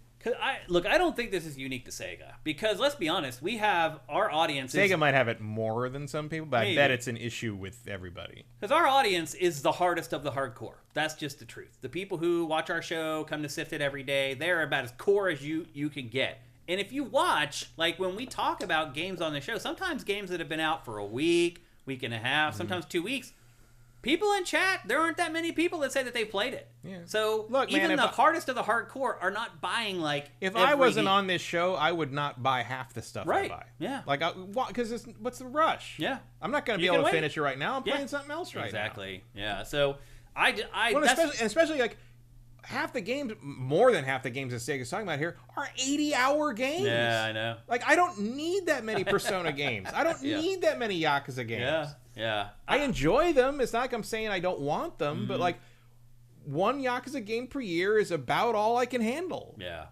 And I would love to see the data on the other publishers, because my bet is, I don't think it's 17% for other publishers, but I bet it's like 50. I bet it's low, yeah. So like another, except maybe Capcom and Nintendo, I'm sure don't have that problem. Yeah, but most publishers, like I don't think they're making most of their money. Nintendo has it figured out because it's like you might as well buy it now because it's not getting any cheaper ever, assholes. They've established that, that narrative. Yep. Okay, let's move on. Next up, the Game Awards are coming up pretty soon here in about a week, I guess. Really, about a week and a couple days, and we haven't really seen a whole lot that has been leaked about what's going to be there, but we did kind of find one thing that everybody thinks is going to be there, and that is the new Control video game, because the ESRB completely screwed up and listed the game's title on its website. So it's not called Control 2, it's actually called Control Resonant, and most people expect that it will be at the Game Awards. Seems like they've learned from Alan Wake 2. Yeah. Don't put a number on the thing that nobody else played. Yeah, seriously. And so... No shade to Control. I love Control. Yeah, I mean, does that mean it's not a sequel? Not necessarily. No, of course not. Tons of stuff doesn't... Yeah. Avengers Endgame doesn't have a number on it, but it's still Marvel Cinematic Universe movie number 22. Yep, that's absolutely true. So it could still be a sequel. It could be Control 2. And to be fair, Remedy called it Control 2. When it announced it, it has a logo for Control 2 already out there. So even it was calling it Control 2 at once. And my guess is, yes, it is in fact a sequel. Everyone seems to think that it's coming to the Game Awards. It became a narrative. Remedy did not say no. Geoff Keighley did not say no. I mean, anyone who had a musical performance at the Game Awards is probably going to announce something on the Game Awards, right? Yep. And then the funny part was, the day after this news broke, and Remedy didn't issue a statement, and Geoff Keighley didn't issue a statement, CD Projekt Red issued a statement and said that The Witcher 4 will not be at the Game Awards. Yeah, we're not coming. Just everybody chill out. It's really funny. Are you excited for the new Control, Matt? Yeah. Is this the kind of franchise you get excited for the sequel? I mean, I want to see what it is. Yeah. I really like Control. Yeah, I did too. It's my game of the year it came out. Admittedly, a very weak year for games. But... It was, but and I didn't have really any expectations of it, because I don't really like Remedy games that much. I usually don't either, but I like this one. I love their world, I like their aesthetic, I like their attitude, yeah. but I just don't like playing them. Yeah, I'm right there with you, man. But I really like this one. I thought I like it's basically SCP the game. It's my favorite Remedy, which I was into already. I went into the SCP, whatever you want to call that web project, fiction. Project, what would you call it? I don't know. Alternate reality website. Anyway. But I mean, there's some direct references to that, and it's basically what it is. And so, and it had the right tone, and like the gunplay was good. I thought this is the best gameplay they've ever done. You know, absolutely. Because that's a lot of times my issue. People will fight you to the death and say that was Max Payne, of course, but I don't agree with that at all. Although, I mean, they did invent bullet time. I mean, I enjoyed it. Which hasn't been as copied as much as you might think it was going to be. No, slow-mo is not as, I mean, in the wake of The Matrix, obviously, that was a big deal. To put that in a game after The Matrix was like, okay, amazing. Yeah. But it's very hard to do right, and it's kind of a one-trick pony, as we learned very quickly when it ended up in every commercial ever. Yeah. So it was sort of as far as it went. Also, I think Max Payne 3, which wasn't them, but Max Payne 3 really taught me, this isn't actually that interesting. No, the characters in the world wasn't interesting at all. Especially when you took it out. It's weird that Max Payne 1 and 2 benefited from kind of the low fidelity aspect of the graphics. I think people resonated with it because of that. It felt dirty and grimy and gross and noirish. Little janky. And then when Max Payne 3 looked so good and ran so well, it's like, it lost it. This just... It lost the plot. It was weird. It was almost... You know what Max Payne 3 reminds me of? It reminds me of Michael in GTA 5. So, Matt, are you excited to learn more about the new Control at the Game Awards? Yeah, I mean, I'm curious what it'll be and how they'll follow that up, because it was certainly a very strange game. And, yeah. And after playing, FBC Firebreak, which is set in the same universe, I really can't say that it, made me more interested in Control 2. No, I mean, well, luckily I ignored that game completely, so it didn't affect my opinion of anything. I guess I'm curious about whether they'll incorporate the events of Max Payne 2. Yeah. Or not Max Payne 2, Alan Wake 2. Yeah. Somehow, because there's Control Bureau people in that game. Mm-hmm. So I wonder if they'll kind of... I always wonder if they're going to, do some kind of, overall story of the Remedy-verse thing. Right. I mean, I think a lot of people will wonder that. Yeah. Because Control feels like a good place to kind of baseline that. Yeah. So we'll see. Yeah. So anyway, Control 2 reportedly going to be at the Game Awards next week. We'll have to wait much longer to Stream get went down a look. during Sega Talk for like 5 minutes or so. Okay. So basically we lost the Sega Talk and half of the whole control thing. Yeah. Well, we're good here though. We actually have a backup recording, so we're okay. All right, let's move on to our next topic. So Matt, Assassin's Creed Shadows has been this ongoing story, up and down, up and down. It's been attacked culturally by certain segments of our society. It was a crazy, bumpy road leading up to launch. It ended up reviewing very well. People seem to like it. And according to Ubisoft, it sold very, very well. And is very happy with the financial results of it. However, this week, Ubisoft announced that it would no longer be doing a second batch of DLC for Assassin's Creed Shadows. And in the same, I think it was maybe the same story, or maybe it was another story, Ubisoft also basically shared that they have now finalized that deal with Tencent. So now Tencent, is it called Vantage or something like that? Yeah, I think that's has some weird spin-off name. Now that's being Assassin's Creed, Rainbow Six Siege, and Far Cry are all now managed by that new company. And sounds like they just don't want to carry any existing projects over to that. It does sound like it. Like situation. That's what I think may be happening as well. But ultimately, people are complaining about microtransactions. Ubisoft said, we need microtransactions to pay for all the other stuff that you guys like. Why do you think this happened? What, the DLC canceled? Yeah. I think it's literally because they want a clean slate movie. I mean, other than the things that are currently like Hexa and stuff. Do you think they didn't anticipate this happening, though? I think this is a business related thing. It's nothing to do with the game. It's just financial. Yeah. And also like something was going on because that Attack on Titan thing they just put out is garbage. What the hell is that? Why would you even do that? I mean, it's a very popular thing to tie in, but it's just not executed well. Well, it just doesn't make sense. It's like, how do you have this weird anime thing where there are giants the size of skyscrapers fitting into an Assassin's Creed game? Well, because it's like it's just like a side thing. Yeah. It's like, I mean, it's the same way you put Egyptian gods in the giant Egyptian gods in the desert in Origins. It's like if you're in the Animus, you can do whatever you want. It's just they didn't execute on the license properly. It's just weird that they would do that goofy Attack on Titan thing and then cancel their own extra content. Well, I think if all this business mumbo jumbo had happened like a year ago, they would have canceled the Attack on Titan thing too. Like I think this is just Assassin's Creed Shadows is out. It is on shelves. It has sold what it's going to sell, and we are moving on from it to work on the stuff that's currently in development as we move into this new era. I think that's what this is. It just launched for Switch 2 today. So that's a whole new audience for them that hopefully I would have liked some more story DLC for it. I mean, I thought the second one looked pretty good. I still haven't gotten to it. You got to finish the game first. Maybe that was part of it too. Maybe like they started getting data. A lot of people didn't play it because they haven't finished the fucking game. Maybe they're getting data of how few people have actually finished the core game at this point. Could be. So we'll see, but that's the end of the road for Assassin's Creed Shadows. They may put out some quality of life stuff and some like cosmetics. And also, things. You never know. We just got free DLC for Mirage 3 years later. So true. If some Saudi prince really liked Shadows, we might see more later. Who knows? Well, I think that's what I was. You want to see ninjas in the desert? Here we go. That's kind of what I was getting at. Do you think that this was something that maybe the new investors were like, no, you're not doing that, but you are going to do this thing for Mirage? Well, I mean, clearly the Mirage thing was funded by request. I don't think there's any question of that. I don't think this was shut down for any reason other than let's move on from the things that have already been released. Okay, fair enough. Because they do have a lot of stuff in the pipeline, it sounds like. Yeah. They've got the Black Flag thing. They got Hexa. They got another Sands thing. of Time remake. Yeah, there's plenty to do. A lot of AI textures to generate. Yeah, that's true.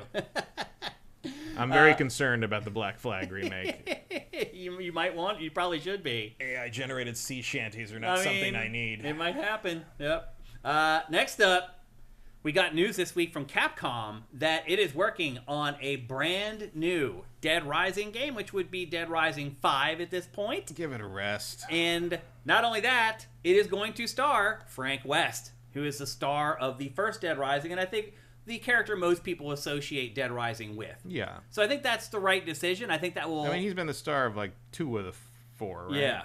So yeah. He's the guy that people resonate with this and he franchise. was in the second one. Yeah. Also, last year, they put out this, which was a remaster, maybe a remake, of the first one. It's a remake. Yeah, it probably was. And my guess is that was all a part of the master plan. We'll put out this remake of the first one in 2024. We'll announce the new one in 2025. And my guess is they're probably going to put out the new one in 2026. Do you want another Dead Rising, Matt? I haven't wanted another Dead Rising since 2. Yeah. So didn't Dead Rising 4 do pretty poorly? I don't remember. It seems like it didn't sell, and I know people didn't talk about it very much. I didn't play it. I mean, people never talk about it now. No. That's for sure. I thought 3 was interesting. 3 being an Xbox One launch game and exclusive to Xbox, I think. I thought that was interesting because the main character in that game was actually like strangely emotionally intelligent for a zombie game main character. Like he was actually a pretty nice guy. Yeah. Like in a very genuine way. Like he was a very caring person, which I didn't expect in a Dead Rising game. So that was interesting, but then they never really followed up on any of that again. Yeah. And it was a weird. 3 is definitely the weird one out of the 4. Or 5, I guess, if you want to count the weird chopping mall Wii game. No, I forgot. Actually, I forgot about that. That's funny. I got my fill of this in the first game. Like, the first game was plenty for me. It did seem like when we covered this last year that our audience was into it. Yeah, I think that might be kind of like what I was going through with the N64 this week, where it's just this big nostalgia rush. It definitely, I guess the remake did fix some stuff where like you weren't as beholden to the timeline as much. But like I found that infuriating, and I had to be basically dragged into Dead Rising 2 by Paul. Like, Paul wanted to play co-op, and I'm like, I don't want to play the thing. And he's literally like, I'll like buy you lunch if you play it with me. I was like, fine. I played a lot of the first one, and I killed the 100,000 zombies driving back and forth in that fucking tunnel for like 3 days, and that's enough. That is more than enough. I mean, let's be honest. This franchise is basically a beat 'em up. Yeah, absolutely, 100%. And some of the conversations it's a weird mix of beat 'em up and roguelite. Yeah, it really is. You're right. And it's like runs and like Pokemon Snap. Yeah. As we see here. Seriously. I did like the photography thing. Yeah. It's cool because it's different, and it gives it a different angle than other games, but it does get boring after a while because you're just kind of doing the same thing over and over again. And everybody is so stupid. Yeah. The writing hopefully in the new game it'll be better, but the writing is always terrible, and the voice acting is always campy. He's covered wars, Yeah. What kind of wars those were? But anyway, just so you know, Dead Rising 5, is it 5 or 4? It'd be 5. 4 already exists. Yeah. So Dead Rising 5 in development, whether you want it or not. I do have a feeling, though, that when this game starts coming around and we get the first trailer and we start covering it here on GameFace, I think our audience will start coming around and they'll be interested in it. I agree with Zet Saber Juno. I'd rather see a new Lost Planet. That's actually a really good question. I'm surprised they really just pretend that series didn't happen. Right. Yeah. Like, I feel like you could get some mileage out of a remaster of Lost Planet 1. I mean, I didn't like that they kind of forced it into a co-op game by the third one. They were very leaning into sci-fi Monster Hunter kind of by 2 or 3. I thought the first one had a lot of potential. Capcom did that with a lot of franchises around that time period, where it tried to turn them, like every Capcom game would have like a tacked on multiplayer mode, like that nobody wanted to play. I felt like that happened a lot. So, not out of the ordinary, but I'd say it's 50-50 for me between Dead Rising and Lost Planet.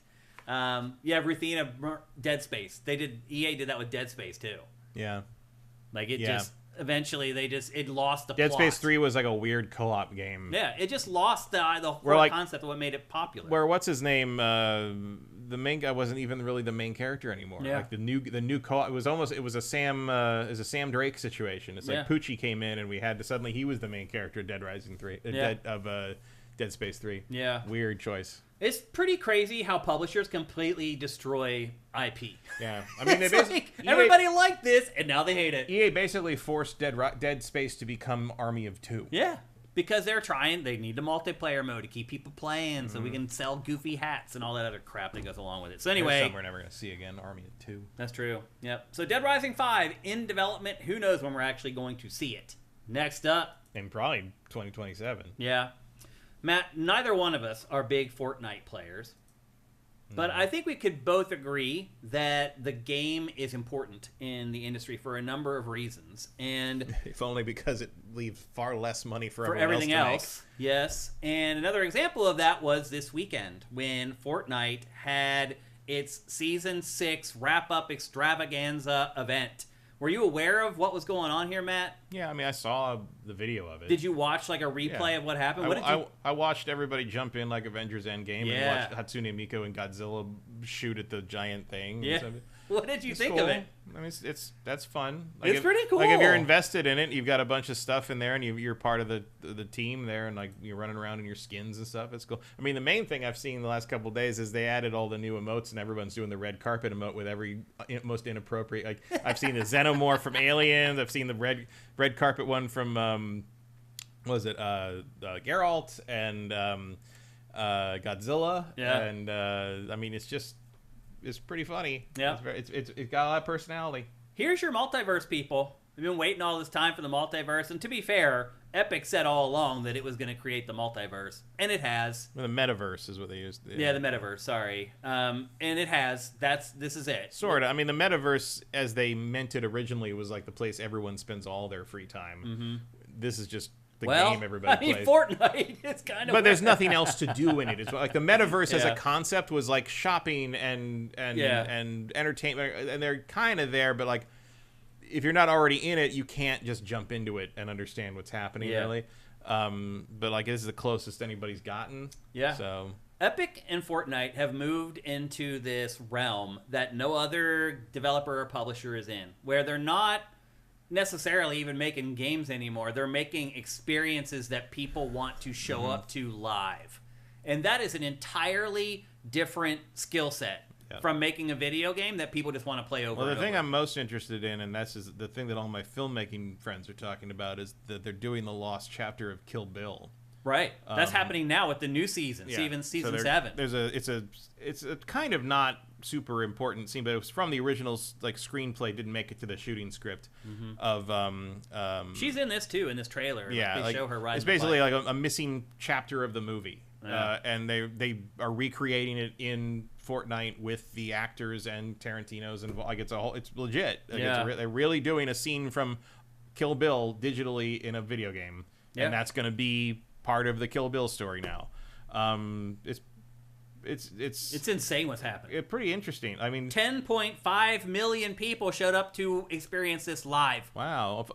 If only 14 times that, and you've got the Game Awards. Well, no, seriously. I mean, this is cool and all, but there's no Geoff Keighley. Maybe if giant Geoff Keighley was blowing lasers. It's not 2 hours of trailers you don't want to watch. Maybe if giant Geoff Keighley was shooting lasers out of his eyes at a giant Ultron, we would have something. But Matt, I don't understand why they're not doing a big event like this every week. I imagine this takes a lot of work. I'm sure it does, but the amount of money that you can make off of this. Imagine if you did like concerts. Where it's just I think that's the complete wrong approach to that. Really? I think the reason these are so popular is because they are the rare. Scarcity. Because it's the same way that no one gives a shit when a Star Wars movie comes out anymore. I mean, I wouldn't expect 10.5 million people to show up, but if you could get 1 million people to show up every week, I mean, think about how you can sell. But they don't need to, and when they do, like the local news covered this. Like, that's not going to happen if you do this every week. Yeah. Like, this is the way they... That's what I'm saying. It's like, you don't need the 10.5 every week for it to be crazy. But if you do something big every week, you aren't going to ever get that 10.5. You don't Because think? you're never going to be able to clearly message that this is the big one. Like, if you're organically going to have the culmination of the season in Fortnite every season. That's always going to happen. And then it comes down to what's in the season. This season in particular was crazy because you had The Simpsons and like all these big crossovers and like all happening in one season. Right. All these things happening in one season. So that just happens. Like, to me, if you set it up right, you have the season, so you have all this stuff so that there's an expectation that there could be a big event at the end of it all. It maybe doesn't do 10 million, but maybe it does 7 or something like that. And then your smaller ones do 1 million. And you can sell that for so much money. Like, if you have some kind of a sponsorship with, let's say, what's that girl that's like Sabrina whatever, Carpenter or whatever. Like, imagine if you went to her people and were like, hey, like... Isn't she already in it? She may be. I'm just using it as an example. But say you went to her people, you're like, hey, let's do the first week of November or whatever, let's do a concert live on Fortnite, and we'll start promoting it, and we'll set it up, and then like every week you just have some huge star doing a concert in Fortnite. Like, I think you could probably get 1 million people to watch each one of those, provided they're real stars and people that the people want to see. Yeah, I just don't think they have the bandwidth for that. I mean, I guess they I could. would create the bandwidth. I just think that's not. I think the reasons the weird things they do are significant is because they don't happen all the time. The scarcity of it is the point. I mean, that matters in everything for sure. Mm-hmm. Like, you don't want to oversaturate anything. Like, it was a big deal that they recreated Springfield. Yeah. But like, if they recreated a cartoon like if the next week they did Quahog from Family Guy, it wouldn't be. I mean, for one thing, because it's not as exciting as The Simpsons. Yeah. But it's just like, if you do that all the time, I mean, you know, it's concerts all the time is the same thing over the. I mean, and again, the end of the chapters. The chapters are different from seasons. You need the chapter end to be a big. You know, they established that at the end of, I think, what was it, chapter 3, where they basically destroyed the world and like changed the whole map and broke the thing in half and stuff. Like, you know, the end of the chapters have to be things you've never seen before. I think if you have big enough artists, you can make it work. But they would have to be a big artist every time. You couldn't have like even like an A- tier artist. It would have to be Taylor Swift, Sabrina Carpenter, people like that, like every time. I mean, if that was feasible, they do it. I think I don't think the concerts take away from the event things of stuff like this. The concerts seem to happen when they happen. Yeah. I just think they should happen more often than they do. Because they've only had like 3, I think, 4. There's been more than that. Really? Definitely. They had Eminem. They had, who's the DJ that looks like the Michelin Man? Yeah, they had that guy. Who else? Well, didn't Snoop do something? I don't think he had a concert. Or maybe he did, actually. But there hasn't been that many. There's maybe been a handful total that have 4. actually. Yeah. Marshmello. That's the DJ. Marshmello, Travis Scott, Ariana Grande, and The Weeknd. I thought Eminem did one, but no. I guess not. So that's only 4. Like, there's still a lot more of artists that you can get to do that. I mean, I think if they could do that more often, they would. You could even start going niche, like finding artists that, like, outwardly, commercially, it doesn't seem like they're that big. Like the Misfits, like a punk rock band that everybody loves, and like they sell out stadiums or whatever. Like, if you did a concert of the Misfits inside there, like, most people who play Fortnite would not show up. But I guarantee you, every freaking Misfits fan around the world, and there are millions and millions of them, would show up to watch the Misfits in Fortnite. I don't think they would. I do. I definitely do. I wouldn't. But I would say, like, you have to make it more accessible. Like, maybe you have to make it so it's almost like a web interface, so you don't have to actually maybe even play Fortnite. Yeah, and now you've created a new product. Right. Which they should. They should. I think they should. I think they're doing fine. Well, yeah, you can make more money. And also, don't try to help Tim Sweeney. Fuck that guy. Fair enough. I hear you there. Fuck that guy. Ruthina says so, YouTube. No, you can interact with this, Ruthina. You're not just sitting and watching. Your character is in there. You're in the pit in the Misfits show, and the pit's going around, and the band's playing. It's way different, man. It is not just watching a video. It's not the same thing. All right, we got to get going. Next up. We've been talking about this, it feels like, for 3 years, Matt. The Unicorn remake or remaster of Metal Gear Solid 4. We've talked about it so many times about how it's trapped on the PlayStation 3, and it will probably never happen. Well, this week, Konami, I think it put out maybe a poll to its fans asking what Metal Gear Solid games it wanted to have remastered or remade next. And in the course of that, Konami put out a statement saying, look, we know a lot of people request Metal Gear Solid 4, but that's probably not going to happen because it's very, very difficult. So this week, Konami admitted that Metal Gear Solid 4 is basically trapped on the PlayStation 3. And remake it. And basically what it said is, like, it would not be as easy as the other remakes and remasters. So maybe... So do it. Like, what else are you doing? Yeah. Like, you already did the others. I think what he was doing was trying to push people towards, like, Metal Gear 1 and Metal Gear 2. Those remakes, and which probably is the smarter idea for Konami anyway, for remake. Definitely the first one is what they should remake next. Like the MSX games? No, the first Metal Gear Solid for PS1. Like, that's the next one. I think that's the one they should remake. But they already put out the Master Collection Volume 1 with those on them. Like, what's the point? Where's Volume 2, and is it just going to be 5? Well, like, I mean, those are just basically ports, though. They aren't, like, remaking those games. They're remasters. They're definitely full remasters. But I'm talking about, like, what But why is it Master Collection Volume 1 if Volume 2 is going to be 5? or like a bunch of Well, notice PSP games. they've stopped talking about those.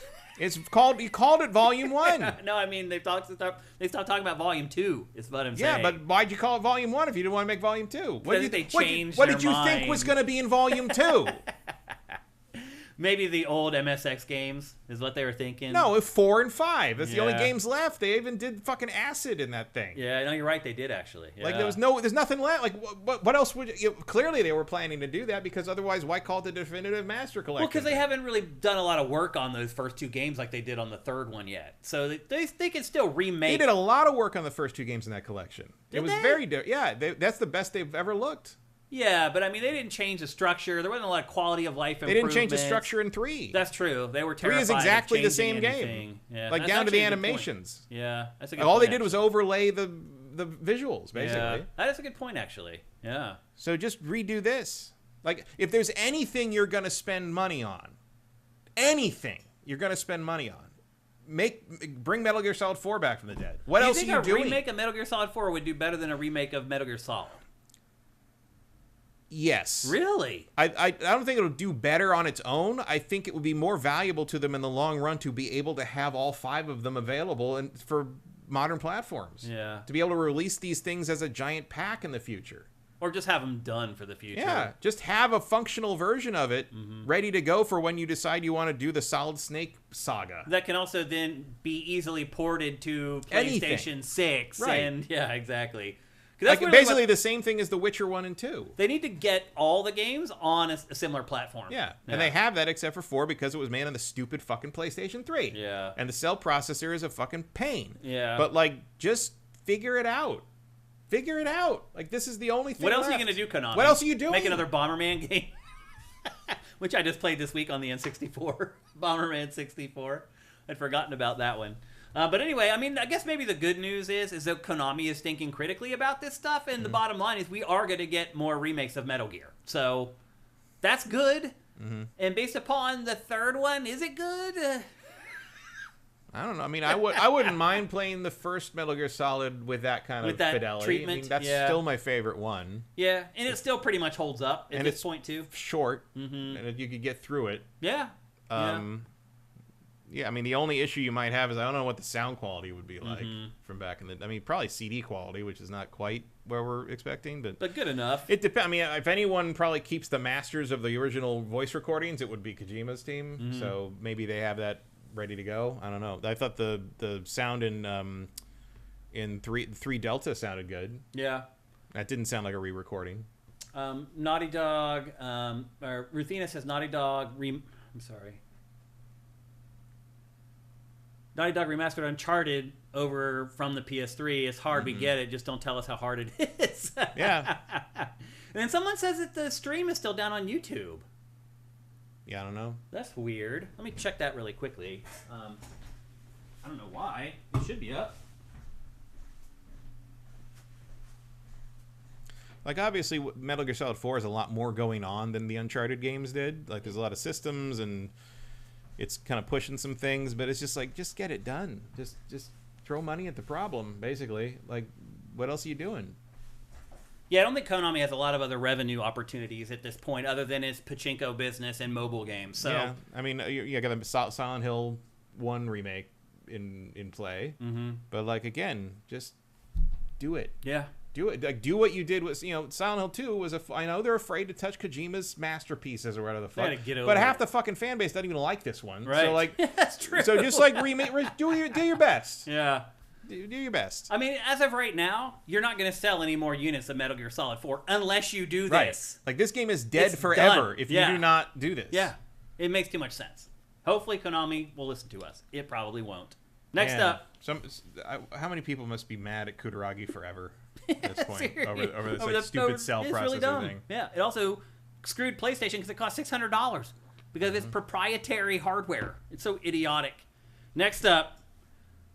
We keep thinking that Beyond Good and Evil is dead and buried, but Matt, it is not. Once again. I think this is just the project they throw all the slush fund graft into. Like, it's like, I think this is just like, oh, where did all this money go? Oh, that was Beyond Good and Evil 2.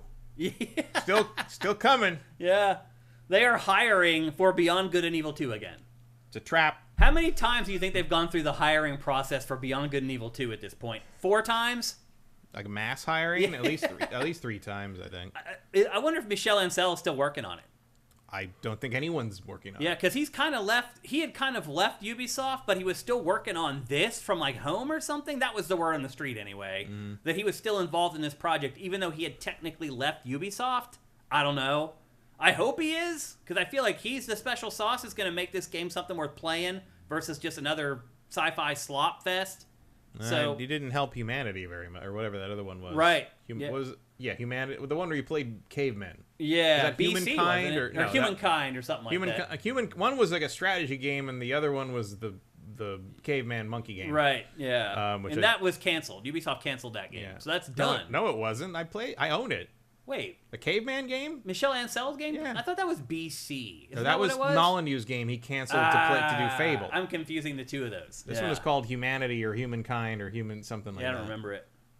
I don't remember it at all. But I do feel like he's integral to make this project work. So I hope he is there. But here's the thing, Matt. Does this matter anymore? Does anybody want this game anymore? I would very much like the game they showed us in these trailers. I don't know if that's what's going to actually come out. Yeah, who knows now if that's what the game's even like. But I mean, the idea of a French comic book sci-fi space opera game, like in that same world with all these open things that 100%. Oh, me too. But like, I'm still excited for it. But it's all vaporware as far as I know. Yeah. So when we curated the story to SIFTD, people were slagging the original game, saying that it didn't hold up and that it's one of those games that people talk about and you actually go and play it. It sucks. I thought it was all right. I played the remake, and I mean, it's just nice to have inverted Y controls. But like, no, I still like it. I didn't think it was. I mean, it's an old game. It's an old game, and it feels dated. pretty limited in comparison to what's out now because like it does kind of play out like a prologue to some degree. It's got a cliffhanger ending. Yeah. And this doesn't solve that problem because it's a prequel. Yeah. Or at least. Starts as a prequel, so we'll see. We will or will not see. I don't know. Yeah. I mean, I'm just amazed that it sounds like we're finally getting Darksiders continuing off of that cliffhanger from the first game. Right. Yeah. That was only 15 I mean, years that's insane that they made the other games and now they're going back to that point. Well, that was always the plan, but I don't think they expected it to take the better part of a century. Yeah, I don't think so. And I guess they're skipping the Strife game. Maybe. Which is probably wise. Yeah. I mean, I guess you could sort of kind of count Genesis as the Strife game because you can play as him in that. Mm-hmm. But the original plan was you're going to do a game for each of the horsemen. Yeah. And Strife would have been a first-person shooter because he's got guns. Yeah. And you know what? I think probably skipping straight to the big finale is probably the right call there. Ubisoft also just started development again on the Splinter Cell remake. It had that game had a director who left and went to EA and worked on Battlefield 6. And now that Battlefield 6 is done, he left EA and is coming back to Ubisoft to be the director on that game again. 3 years later. Hooking up with Ubisoft right now feels like a very poor idea. It just is insane the way that Ubisoft makes games. It literally has some games in development for like 20 years. And it like works on them and then stops and then comes back 3 years later. It's crazy. You remember when who was that celebrity that ran the website that was supposed to like facilitate people making content for Beyond Good and Evil 2? They did that like little thing at the press conference. I don't remember. He had 3 names. It wasn't Jonathan Taylor Thomas, was it? No, it wasn't that. I don't remember. But it was like it was this thing. It's like, oh, you can go on and like the team will put up requests for they need like flyers for fake bands in the universe, and everyone can make their art. Yeah, for I remember that now. That? Yeah. And I'm what like, happened to that? That sounds like a really good way to exploit people for nothing. What the fuck are you talking about? Well, that was Joseph Gordon-Levitt. That's right. Oh, I guarantee they haven't forgotten about it though, Matt. Thank you, Ruthina. Yeah. So anyway, Ubisoft is now working on Beyond Good and Evil 2 again. Put that right next to selling my T-shirt to Velocity Girl in the list of things that never happened. And it's working on the Splinter Cell remake, a remake of the first game again. So who knows when these games are going to come out, but they are in development once again. Next up. So Switch started it. Nintendo started it with Switch 2. Releasing a cheaper version of the console in Japan because right now the yen is like getting beat up and everything's crazy expensive in Japan and consoles aren't selling. So Nintendo was like, well, we're going to release this version of the Switch 2 that's cheaper just for Japan, region locked. Don't try to buy it if you live somewhere else. It won't work with your software and we're going to sell it here. PlayStation then a month or two later, follows suit and says, we're also going to do the same thing. We're going to release a very cheap version of the PlayStation 5 in Japan only for the Japanese audience. Because, again, the yen is bad, and there's also a level of pride that goes along with these Japanese companies. And it just came out this week that sales of the PlayStation 5 have quadrupled in Japan since Sony released the cheaper version in Japan. So they've sold 4 now. Right. Well, that's the thing. Anytime they tell you something has gone up by X, and we're going to have a story just in a minute here that's kind of the same thing, where they're going to say X percentage increase, but that doesn't matter unless you know where they were starting. Because you're right. If they sold 1 PlayStation 5 in November, and then they sold 4 in December, that's a 400% increase. But does it matter? It's like the thing, the example I've seen that I think works on an emotional punch is like, if you're having a kid over 40, like it doubles, 100% more likelihood that there will be some kind of defect or birth defect. But the original percentage is 0.5. Right. So now it's now it's 1%. 1%. Yeah. But you're right. That's how it works. Yeah. And the big question here, Matt, is, and at least I feel like the question that the doubles your chance of cancer. And it's like, the original chance of that cancer is 0.01. Now it's 0.02. So now it's 0.02. No big deal. I think that what the community is wondering here is, if they can do this in Japan, both Nintendo and PlayStation, why can't they do it everywhere else? Because fuck you, that's why. I mean, is that what it is? Maybe. I mean, it feels like it. Because it's like, if you are really going by the razor blade model, which is how the industry has operated for 3 decades, like, you just want people to get the razor so that they can start buying the razor blades. And if you found that in your home territory you can sell something for this price and it's not going to kill you, why couldn't you do that in other territories and sell more razors so you can sell way more razor blades, It just... Because that's not where they're making the money anymore, I guess. Yeah. Also, it costs a lot more to bring them here. They have to ship them over, and that's when the tariffs get hit. That's when they get hit with tariffs. My guess is what's happened is both PlayStation and Nintendo shipped a ton of product over here before the tariffs kicked in. We know Nintendo did that. And put them in warehouses, and now they're running out of that inventory. And they're like, what do we do now to try to get around these extra costs from the tariffs? Why can they cut the prices in Japan? Because there's no tariff shipping something from China to Japan. Yeah. That's all. That's really. I mean, that really feels like that's it. Yeah, we'll see how that Costco lawsuit goes. Right. Yeah, because Costco is suing the government over the tariffs, right? They want a refund. Yeah. And they should get one. We should all get them. Yeah. I mean, honestly, it's basically an illegal tax that we're all paying. Like, when they say, oh, we'll give you $5. No. No. Wait. You said before that...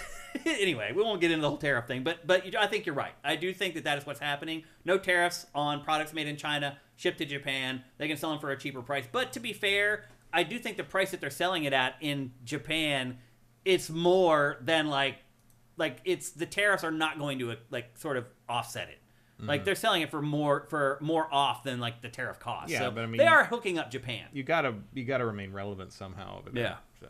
Yeah. So anyway, it's interesting to see. I do. And the chat says that Famitsu did put up actual numbers for this. Oh, really? So you can actually see that it is a significant 4 times. I don't know if they just said that, but there are actual numbers available. Ruthina says, is it cheaper to make as well as buy? I mean, it's not cheaper to make the Japanese version, but it's cheaper to get the Japanese version into Japan where you can sell it. I mean, at the very least, it's just a shorter boat trip. Yeah. So right. It is literally cheaper to get it there. Do you think we'll ever see that cheaper version in other territories? Not here. What if the tariffs go away?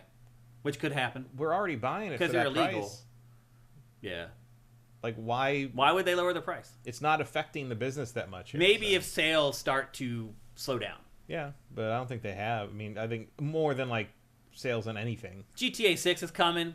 That's not going to happen. No. The rest of the PS5 generation is going to sell like gangbusters. So, yeah, I don't see that happening. We're probably going to have to keep paying the higher rates because, as we mentioned earlier, once the prices go up, they never come back down, sadly. All right, next up. So, PlayStation, a big revelation for this generation, has been that PlayStation has been putting its games out on PC.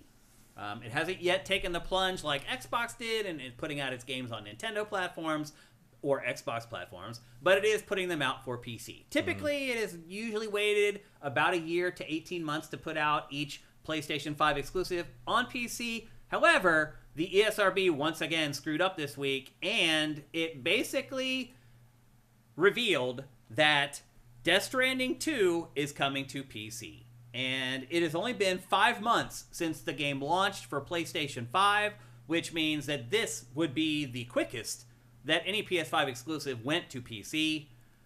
What do you think's happening here? Is it that Death Stranding 2 did not sell very well, which all indications would say that's the case? It didn't sell as well as the first one, that's for sure. But yep. I don't think that... Or would it be that PlayStation's just... like, we just need to get stuff to PC quick. I think they're just ready for... I don't think you could rush PC port development just because the first game didn't sell well. That doesn't make any sense. Mm-hmm. I think it's just going to be ready when it's ready. So... But, I mean, 5 months after, already the ESRB is... I mean, I agree with you that this was a plan. This isn't just a knee-jerk thing. This isn't... I agree that it's not because of the poor sales. Because if it sold poorly, they're not going to, in 2 months, have a PC port ready to go that they can submit to the ESRB or whatever. So I agree with you. I don't think it's that. So that would mean that PlayStation has become more open to sharing its exclusives with PC much more quickly. We also don't know when this is coming. Well, I mean, if it's at the ESRB now... I mean, generally, that usually means a few months from then. Yeah, well, a few months from now could be a year from PlayStation. I mean, if you wait till June, that's a year. That's a year. Yeah. But I don't think that's going to happen. I think it's going to come out in, like, March or at the latest. Like, my guess is probably January or February. We'll see. What does this tell you? Anything? No, nothing. I mean, it's out of the ordinary. I mean, we've never had a PS5 exclusive go to the ESRB after 5 months. There's too many X factors here. Could just be Kojima wanting it to get to the PC in time because it strike when the iron's hot or whatever. It could be them wanting it out in the same fiscal year. It could be anything. Like you know, it doesn't tell us. It could be a bunch of different things, but it doesn't tell us anything. Really. Yeah. And again, it's not their franchise. It's not. You know, they pay for it. It's a PlayStation exclusive, but it's not really a Sony game. Like, I'll think something like this is significant when they're putting God of War 7 or whatever out in like 6 months. You're right. This is different. This is kind of an anomaly because it's like a second party. Yeah, and studio. we don't know because 505 published the PC version of the first one, so I don't know. Are they doing this one? I don't know. They didn't say. There's a bunch of moving parts and different egos involved in Death Stranding that would not be involved in, say, a Horizon, the Horizon MMO, or a new God of War, or Intergalactic. Or so, you know, now I'm out of things that are coming. Wolverine, you know, like we'll see. Like a Wolverine but again, Wolverine, you're up against the wall there too because Marvel might want it out faster. I mean, that's the thing is that they put out so few exclusives anymore that it's like it's hard to even track trends. What's the the Housemarque game coming? Saros or whatever. Saros. Like we'll see how fast that takes. Because that's coming out in February, March. Yeah, somewhere around there.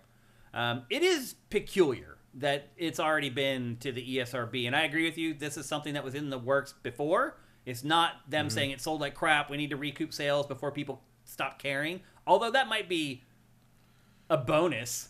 I mean, my guess is that Kojima called the shots on this for the most part. Like, it's, they gave him free reign in a way that almost nobody else gets in this industry. So. Yeah.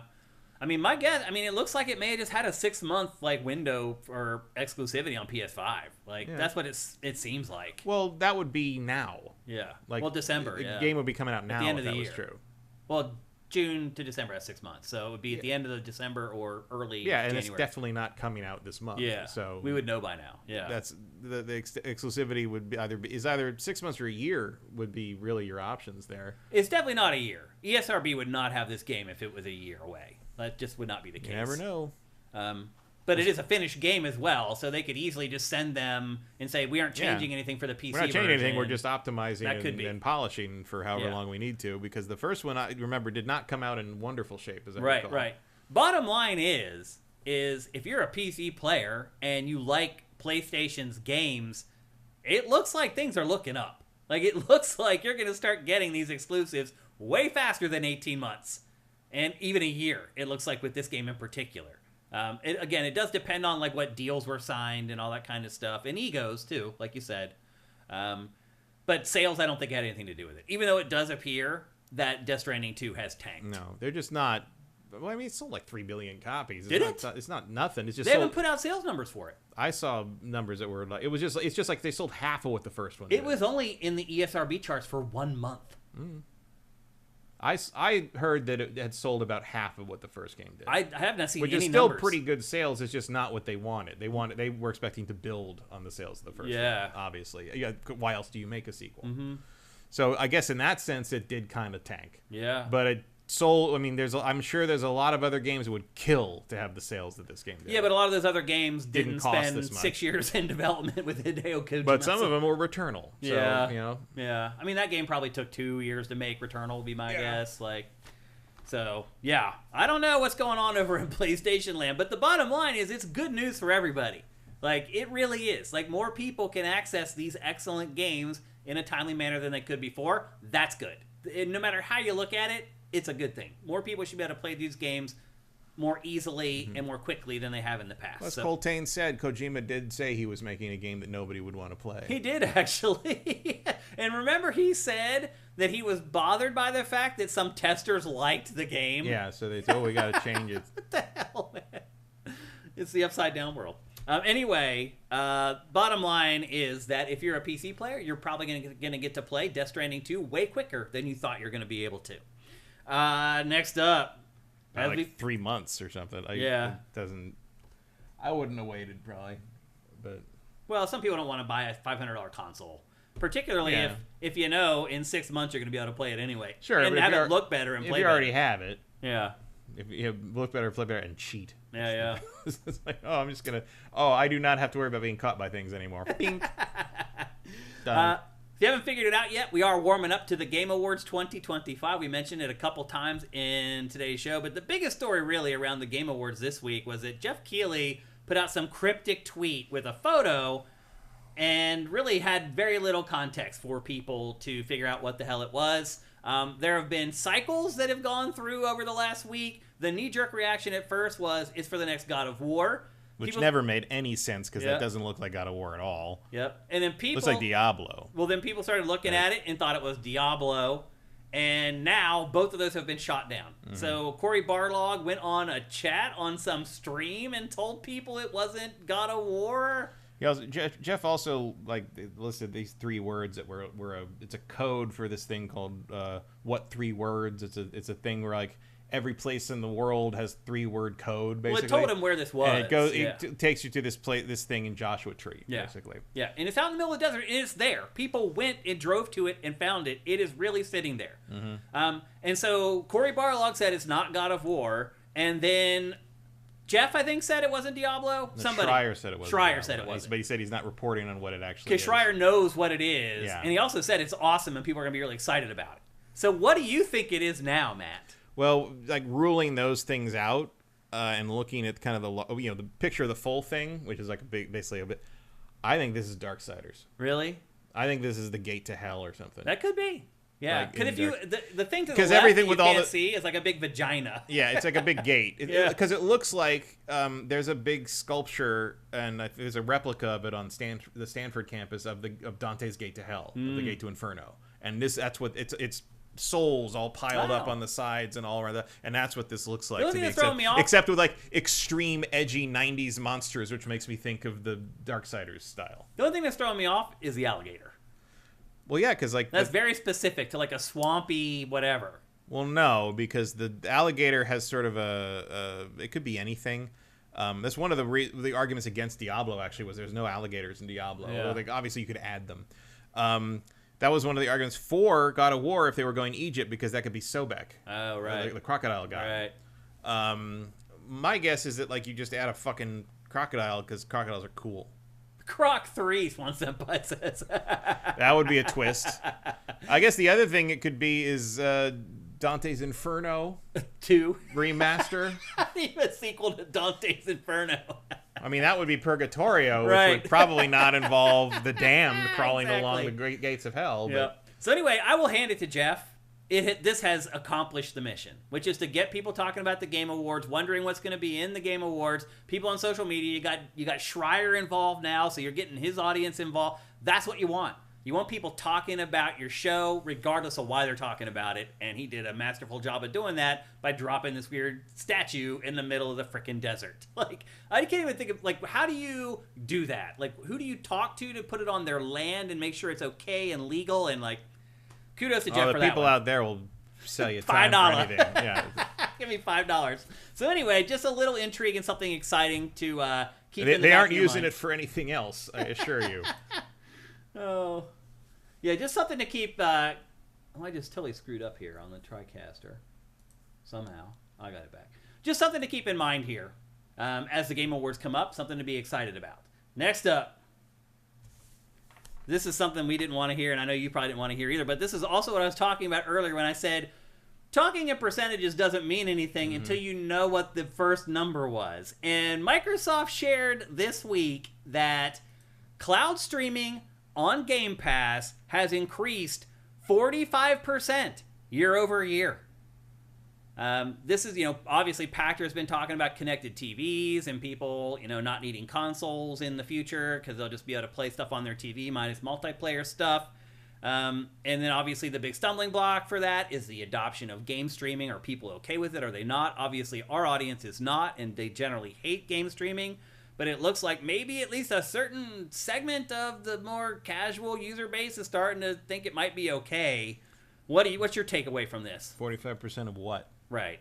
That's what I'm saying. That's it could be one, which means that we got a person and a half now streaming games. I guess to some degree also, I can see you trying something on streaming. I do before sometimes. You decide to actually download 4 gigs of something. Yeah.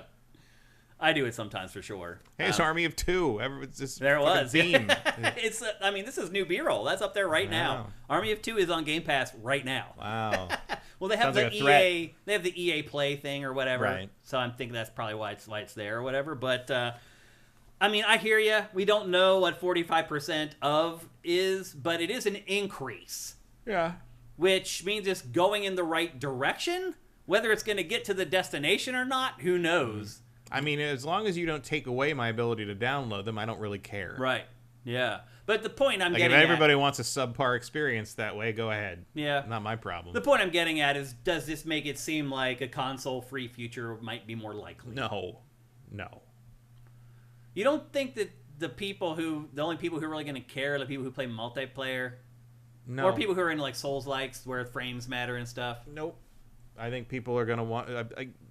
explaining the no console streaming concept to people who don't care about video games is not a job I would like to have. I just got another comment this morning from someone on Pactor, on an episode of Pactor, where he talked about console-free future connected TV, and the person said, like, you people don't get it. Like, I don't want a console anymore. I've been playing games since the 70s, and I'm totally okay with game streaming, and a bunch of other people are going to be too. Like, he was basically one of us saying, y'all aren't getting it. And I do get it, because I've been using it for a while, and eventually everyone else is going to get it. All right, well... But you're seeing right now, like, that person is wrong. Well, you're seeing right now... Because Pactor's been saying that for 15 fucking years. What? That no more consoles. He's been saying no more consoles for like 3 generations. Well, no, he doesn't say no more consoles. He says that they're going to dwindle until eventually there's not going to be consoles. All right, well, we're all going to be dead by that point. Maybe. So it doesn't matter. Oh, he might be. But you saw in this B-roll game streaming. Yeah. You select it, it goes to a screen, and then it goes to another screen where it does this weird syncing thing. It's not like you tap it and like 10 seconds later, you're playing the game.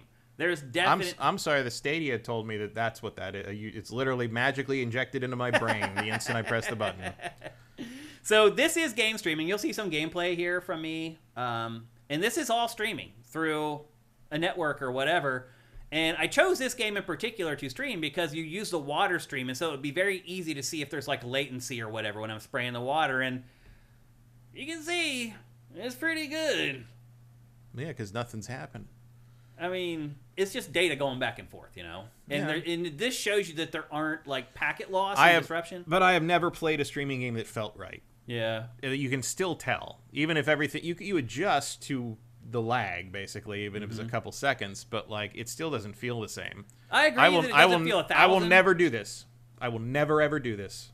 And as long as they continue to allow me to buy a console and install things on it, I will continue to play console games. If they change everything to streaming, I will no longer play video games. That is the end of that. Really? Because that's never going to happen on PC. PC games will always fucking exist. Yeah. If console games go the way of like weird apps and TVs that run everything through the internet, fuck you and I'm done. Just play PC games. Because Nintendo's also never going to do that. No, you're right.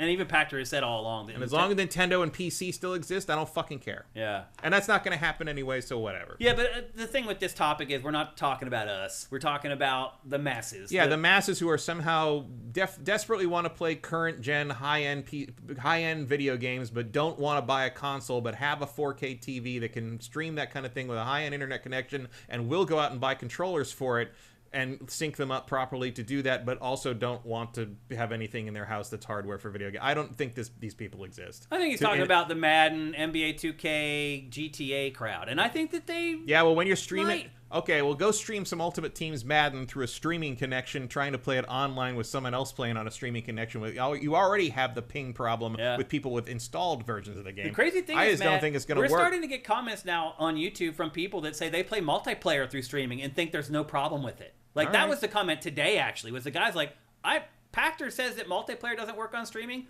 It does. I do it every day. Yeah, how much money you winning doing that? Because you gotta. I mean, if you just want to play and fuck around, sure. But if you're trying to play to win, I don't think that's gonna. I mean, I will never play Call of Duty through game streaming. I just won't do it. Yeah. Like, it's just not gonna happen. I mean, you may get a significant chunk of the audience. The console physical hardware market may shrink because of that to some degree by a certain amount of percentage or whatever. But like, it's not gonna go away. Yeah. It's just not gonna happen. Yep. I mean, the thing that might kill consoles is that people don't want to play console games anymore. Not that people don't want to own a console. Yeah. Like the rise of the generation that doesn't give a shit about games that aren't on their phone. That's the thing you should be looking at. Yep, that's true. Yep. All right. And you know what? You still download and install those, don't you? That's true. Yep. All right. Our last topic for today's episode of GameFace. So I kind of teased this a little bit earlier about how Persona is kind of in the lexicon right now. Well, the Persona's creator claims that for Persona 6, he is creating the JRPG 3.0. Matt, did that happen already? Earlier this year? Yeah. What, Claire Obscure? I mean, not really. Is that not the JRPG 3.0? What's the 3.0 part? The parry? Just that it's finally found a new twist on the turn-based RPG. What was the new twist on the turn-based RPG? I mean, all the quick time stuff, that's the active battling. That's been in other RPGs before. Really? It was just done well. What other RPGs had that? Most of the Shadow Hearts games had things like that in them. I don't remember that about them. There were all timing-based stuff in that. The parrying stuff was interesting, but like... You know, the Shadow Hearts games had the rotating, the rotating thing, and you had to time it right, and that determined how much damage you did, and all that. And you had the defensive stuff with the different characters could like block and things. Paper Mario has done that forever. Like Expedition 33 is a really good execution of something that was already in existence. I don't know what he means by JRPG 3.0. He's basically saying, I'm going to make JRPG something that people have never seen before. Is that a bunch of bluster? Because I feel like I've heard stuff like this and it's just been nonsense. Because anything that is JRPG is by definition something I've seen before. Right. Like, you don't want to reinvent the genre, that's one thing, but you're going to have to call it something else, which is possible, I guess. Do you also think they'll be brave enough to stray crazy far away from the Persona formula? That seems like no way in suicide. hell. Why would you mess? I mean, if you want to do a spin-off kind of thing, they should have done that with Metaphor. That's what they should have done it with. Nah, that's true. Yeah, that's true. Because Metaphor didn't have expectations. Right. I'm kind of taken aback by this statement. It feels like they're just trying to drum up interest in the next Persona. I think they're just threatened by Expedition 33. Maybe. It's like Expedition 33 is, for all intents and purposes, a JRPG. And that's what I'm saying. And the innovation of that game is not really anything in terms of the gameplay so much as it's written for fucking adults. Yeah. It's not really. I mean, again, it's written for like 18-year-olds. I mean, but like that's a pretty big jump from the JRPGs that are written for like 14-year-olds. I mean, the fact that half the JRPGs I play take place in a fucking middle school should probably tell you something, right? That's true. Yep. So I agree with you. I think they're just trying to drum up interest in Persona 6, and they're just trying to get people hyped and excited for it, thinking that it may be something new. But I think in the end... And it's not something to say, because Persona 6 is apparently like 4 years out or something. Yeah. I think in the end, they'll have like one little tweak to something, and they're going to try to say that that's what they were talking about. Yeah, you got to fill out college applications once in a while. Seriously, it'll be something silly like that. We'll see. But anyway... I can't imagine you fuck with the Persona formula. Why? It'd be idiotic. It's like it works. People still love it. No like, one's I know the tired first time you fucked with the formula, you came up with Persona 3, and that was very important. Yeah, but, like, yeah. you did it. Yeah. Like, you don't need to reinvent the wheel on this. You know what you should be doing that with is Shin Megami Tensei 6. Yeah. Because that's the series that seems to underperform. Or with a new IP, like we said. You had the chance with Metaphor already. Metaphor Fantasia was the perfect time to do something completely off the wall, and they just made Persona again. So. Yeah. And it obviously worked for them. Yeah. But, you know. Game of the year in some circles. Yeah. One of the best reviewed games of last year. Mm-hmm. So it worked. Yep. All right. There you go. That's GameFace episode 462. But of course, we can't leave until we do one more thing.